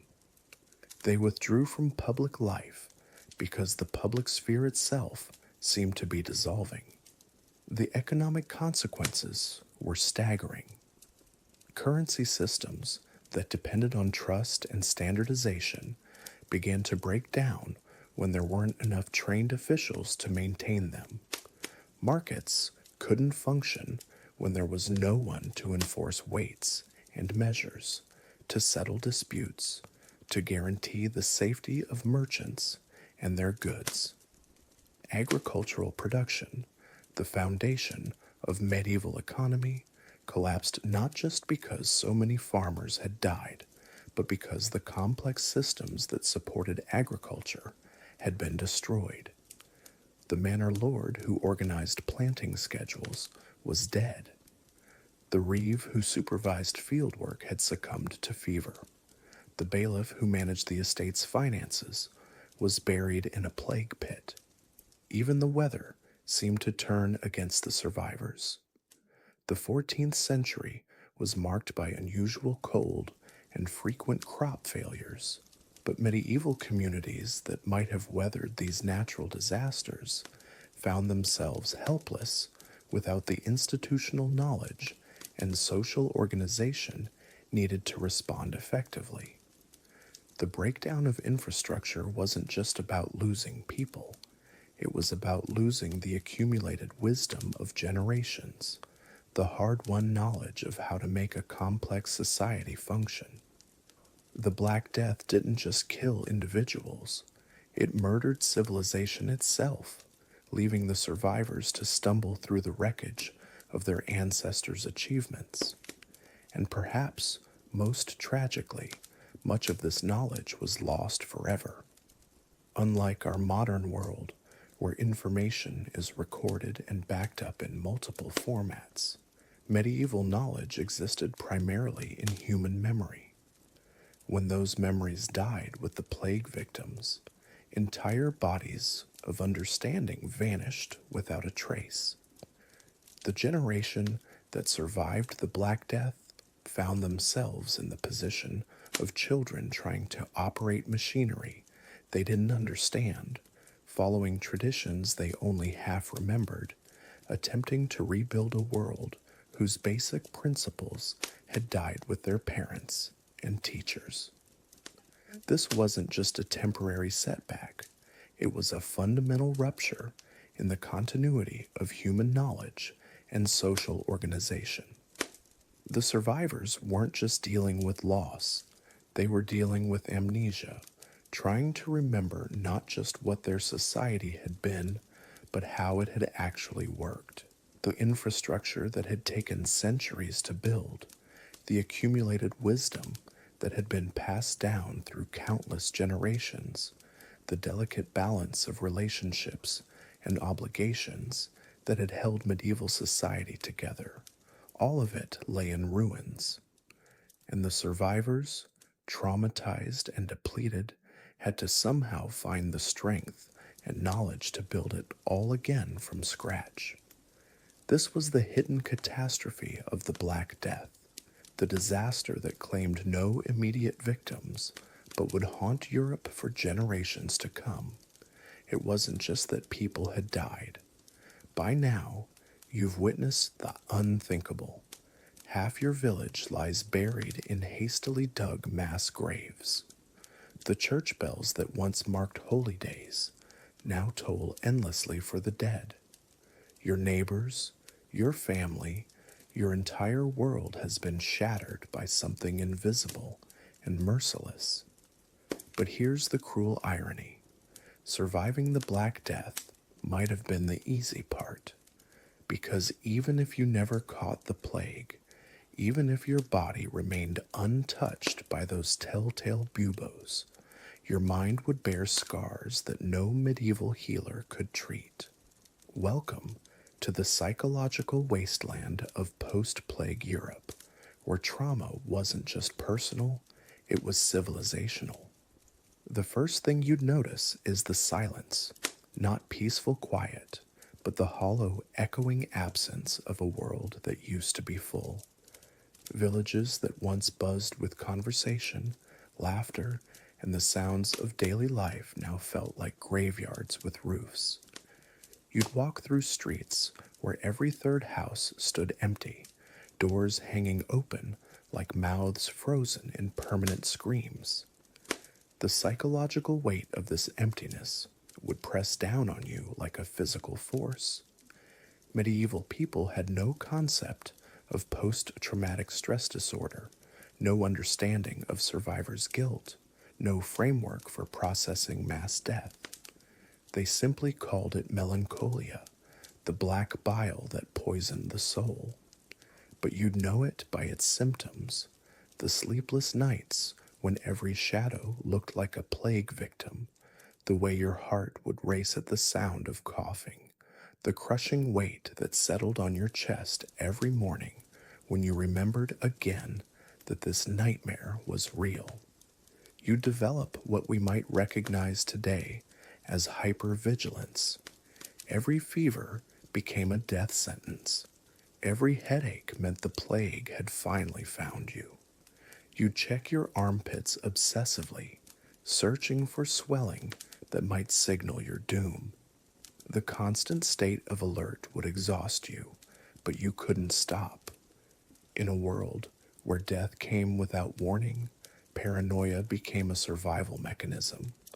But perhaps worse than your own fear would be watching the breakdown of everyone around you. The plague didn't just kill bodies, it shattered minds. You'd witness neighbors descending into madness, some becoming violent and unpredictable, others retreating into catatonic silence. Religious mania would sweep through communities like a secondary infection. Flagellants would march through your village, whipping themselves bloody while screaming that the end times had come. Their pain would feel contagious, spreading through crowds like another kind of plague. Children, those lucky enough to survive, would be the most heartbreaking casualties of this psychological warfare. Orphaned and traumatized, many would simply stop speaking. Others would develop strange behaviors, hoarding food, refusing to sleep alone, clinging desperately to any adult who showed them kindness. You'd see 7-year-olds with the hollow eyes of old men, their childhood stolen not just by death, but by the weight of incomprehensible loss. The social fabric that once held communities together would unravel thread by thread. Trust, the invisible currency that made medieval life possible, would become extinct. If God could allow such suffering, if the church's prayers proved powerless, if the natural order could collapse so completely, then what could you believe in? Neighbors who once shared harvests would eye each other with suspicion. Strangers became potential plague carriers. Even families would splinter as the stress of constant grief and fear ate away at bonds of love. You develop a peculiar relationship with time itself. The future, once something to plan for, would become an alien concept. Why plant crops when you might not live to harvest them? Why maintain buildings when there might be no one left to use them? Many survivors would fall into a kind of temporal paralysis, unable to think beyond the immediate present. Days would blur together in a haze of basic survival, finding food, avoiding danger, trying not to think about who might die next. Sleep would become your enemy. Nightmares would plague you with vivid images of the dead and dying. You'd dream of conversations with people you knew were buried, wake up calling out names of children who would never answer.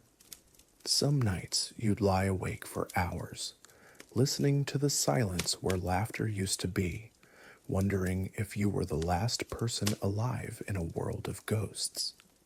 The economic collapse would add another layer of psychological stress. Money would lose meaning when there was nothing to buy and no one to buy it from. Skills passed down through generations would become worthless overnight. Master craftsmen would find themselves competing with corpses for relevance. The proud social hierarchies that once gave life structure and meaning would crumble, leaving everyone adrift in a world without rules or expectations. Religious faith, the bedrock of medieval mental health, would fracture under the weight of unanswered prayers. Some would cling to belief with desperate intensity, convincing themselves that more devotion, more sacrifice, more suffering could somehow make sense of the senseless.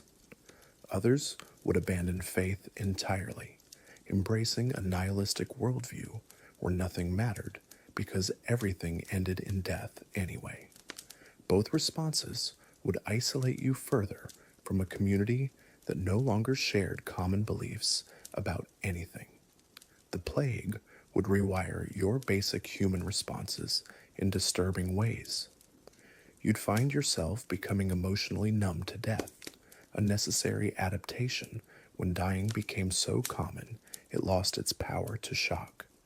But this numbness would spread, dulling your capacity for joy, love, and hope.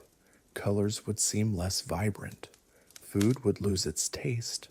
Even moments of beauty would feel hollow, tainted by the knowledge that everything beautiful was temporary and fragile. Perhaps most cruelly, the plague would rob you of the luxury of private grief. In normal times, families could mourn their dead properly, with rituals and ceremonies that helped process loss. But when death came so fast and so frequently, grief would become a communal blur. You'd find yourself unable to properly mourn your own family because you'd be too busy helping neighbors bury theirs or fleeing to escape the next wave of infection. Unprocessed grief would accumulate like poison in your soul. Survivor's guilt would eat at you with relentless persistence. Why did you live when so many others died? What made you special? What made them expendable? These questions, though, would have no good answers, but they'd torment you anyway. You'd catch yourself feeling guilty for every moment of happiness, every bite of food, every peaceful night's sleep. How dare you enjoy anything when the world was ending?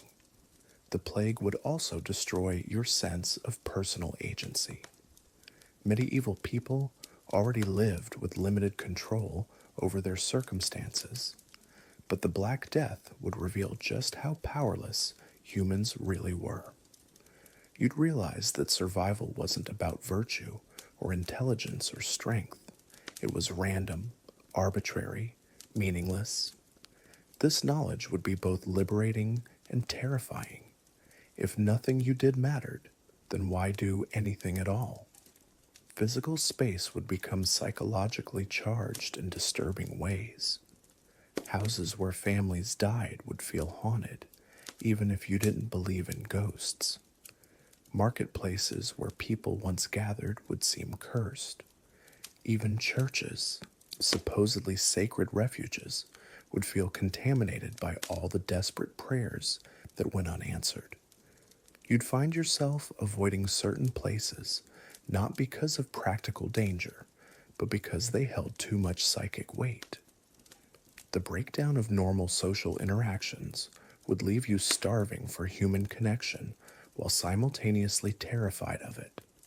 Touch, once a source of comfort, would become suspect. Hugs could spread disease, kisses could kill. You'd crave intimacy while keeping everyone at arm's length, creating a psychological prison where you were simultaneously desperate for contact and afraid of it. And perhaps most devastatingly, you'd lose faith in the future itself.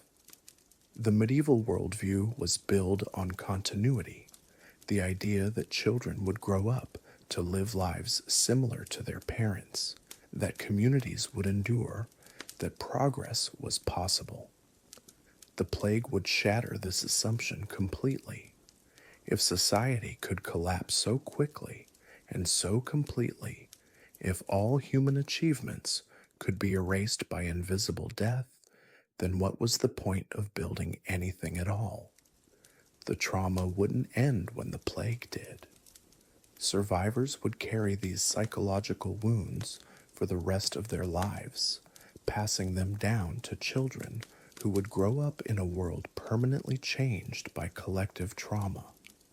European culture would be forever altered, marked by a deep pessimism and preoccupation with death that would influence art, literature, and philosophy for centuries. So no, you wouldn't survive the Black Death intact, even if the disease never touched your body. The plague would hollow you out from the inside, leaving you alive but fundamentally broken. You'd exist in a world where hope had become a luxury few could afford, where every day was a gift you weren't sure you deserved, and where the simple act of continuing to breathe felt like both a victory and a betrayal of everyone who couldn't. The Black Death wouldn't just take your neighbors and family, it would take your innocence, your faith, your sense that the world made sense. You've journeyed through the collapse of the Black Death's world, witnessed the death, the destruction, the complete unraveling of medieval civilization. But here's the most chilling truth of all. Even if you never caught the plague, even if you managed to dodge every infected rat and avoid every contaminated well, you still wouldn't have survived. Because the Black Death didn't just kill people, it killed everything that made survival possible. By now, you understand that the plague wasn't just a disease, it was a civilizational reset button pressed with merciless force. The knowledge that took centuries to accumulate vanished in months. The social networks that held communities together snapped like overstretched rope. The economic systems that fed and clothed millions simply stopped functioning. The very idea of progress, of building something better for tomorrow, became a luxury no one could afford. Think about what we've uncovered together. The master craftsmen who knew how to build cathedrals, forge steel, and create manuscripts, dead or fled. The farmers who understood crop rotation and animal husbandry, gone. The merchants who maintained trade routes stretching from London to Constantinople, their networks shattered. The scholars who preserved Greek and Roman wisdom, their libraries abandoned, their knowledge scattered to the winds. But it goes deeper than lost skills and broken supply chains. The Black Death murdered hope itself. When half your village disappears in a matter of weeks, when children watch their parents die in agony, when priests flee their parishes and lords abandon their estates, something fundamental breaks in the human spirit. The plague didn't just take lives, it took the belief that life was worth living, that tomorrow might be better than today. The survivors we followed through this journey weren't just dealing with grief or trauma. They were navigating a world where the basic assumptions of existence had been shattered. The idea that hard work led to prosperity, that virtue was rewarded, that God protected the faithful, all of these beliefs lay in ruins alongside the corpses. What remained was a population of shell-shocked refugees in their own homeland, clinging to whatever scraps of the old world they could find. And here's what makes it even more devastating. The Black Death created a vicious cycle of destruction that fed on itself. As communities collapsed, they became more vulnerable to famine, warfare, and additional outbreaks of disease. As knowledge was lost, people became less capable of responding to new crises. As social bonds weakened, cooperation became harder and violence more common. The plague set in motion a cascade of failures that would echo through generations. The psychological scars ran deepest of all. Imagine growing up in a world where death was so common that mass graves were just part of the landscape, where parents warned children not to get too attached to friends or siblings because they might not survive the winter, where the most rational response to any long-term planning was bitter laughter. The plague created a generation of people who had learned through bitter experience that everything they loved could be taken away without warning. This wasn't just medieval trauma, it was a fundamental rewiring of human consciousness. The Renaissance didn't emerge despite the Black Death, but because of it. People became obsessed with preserving knowledge, with celebrating human achievement, with creating art that would outlast the fragility of life itself. The plague taught them that civilization was not inevitable, that progress was not guaranteed, that everything they took for granted could disappear in a single catastrophic season. We see echoes of this psychological transformation in the art and literature that emerged from the plague years. The Danse Macabre, those haunting images of skeletons dancing with kings and peasants alike, reflected a new understanding that death was the great equalizer. The memento mori, remember you must die, became a cultural obsession because the plague had made mortality impossible to ignore. Even the emergence of vernacular literature, written in local languages rather than Latin, reflected a desperate attempt to preserve knowledge in forms that ordinary people could understand and pass down. The Black Death also fundamentally altered the relationship between the individual and society. Before the plague, most people's identities were inseparable from their communities, their guilds, their extended families. But when those institutions collapsed, survivors had to learn to think of themselves as individuals first. This wasn't liberation, it was terrifying isolation. The plague created the first truly modern experience, being alone in an indifferent universe. Perhaps most tragically, the Black Death destroyed the medieval world's sense of cosmic order. Before the plague, most Europeans believed they lived in a universe where everything had its proper place, where suffering had meaning, where God's plan encompassed all of creation. But what plan could explain the death of innocent children? What cosmic order could accommodate such random, senseless destruction? The plague didn't just kill people, it killed metaphysics itself. The survivors who emerged from this catastrophe were fundamentally different from their ancestors. They had learned that security was an illusion, that tradition was fragile, that the future was unknowable. They became the first truly modern people, skeptical, individualistic, focused on the present, because the future was too uncertain to trust.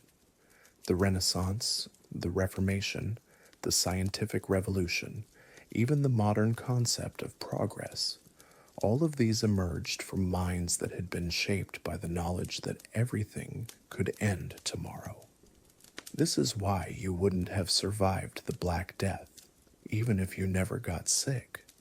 It's not just that the physical infrastructure collapsed, though it did. It's not just that the knowledge systems failed, though they did. It's that the plague fundamentally altered what it meant to be human in the world. The people who lived through it were changed so completely that they might as well have been a different species from their pre-plague ancestors.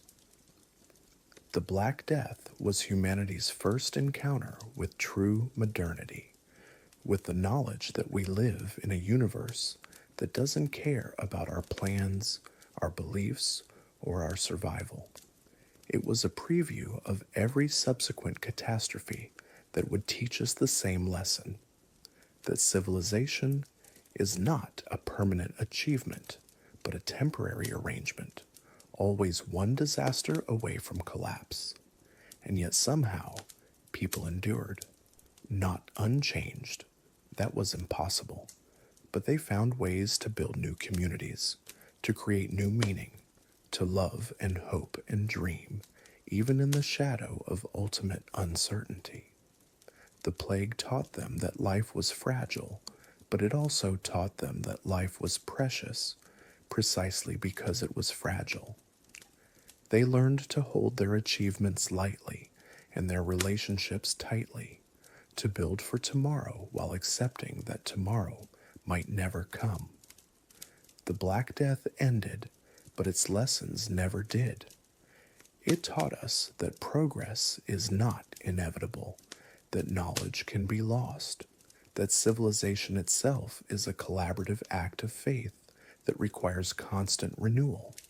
It showed us that we are all survivors of catastrophes we didn't personally experience, carrying forward the wisdom and trauma of those who came before us. In the end, the Black Death wasn't just a historical event.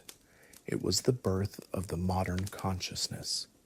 It created the world we still inhabit, where uncertainty is the only certainty, where change is the only constant, where the future is always in doubt. The plague survivors didn't just rebuild their world, they built ours. And perhaps that's the most profound survival of all. Not just living through catastrophe, but using that experience to create something new, something more resilient, something capable of facing whatever darkness might come next. The Black Death taught humanity its most important lesson, that we are all, always, walking on the edge of an abyss. But it also taught us that we can choose to walk together, to support each other, to create beauty and meaning, even in the face of ultimate uncertainty. The plague ended, but that choice, to continue living, to continue hoping, to continue building despite the fragility of everything we build, that choice continues every day. You wouldn't have survived the Black Death unchanged. No one did. But perhaps that's not the point.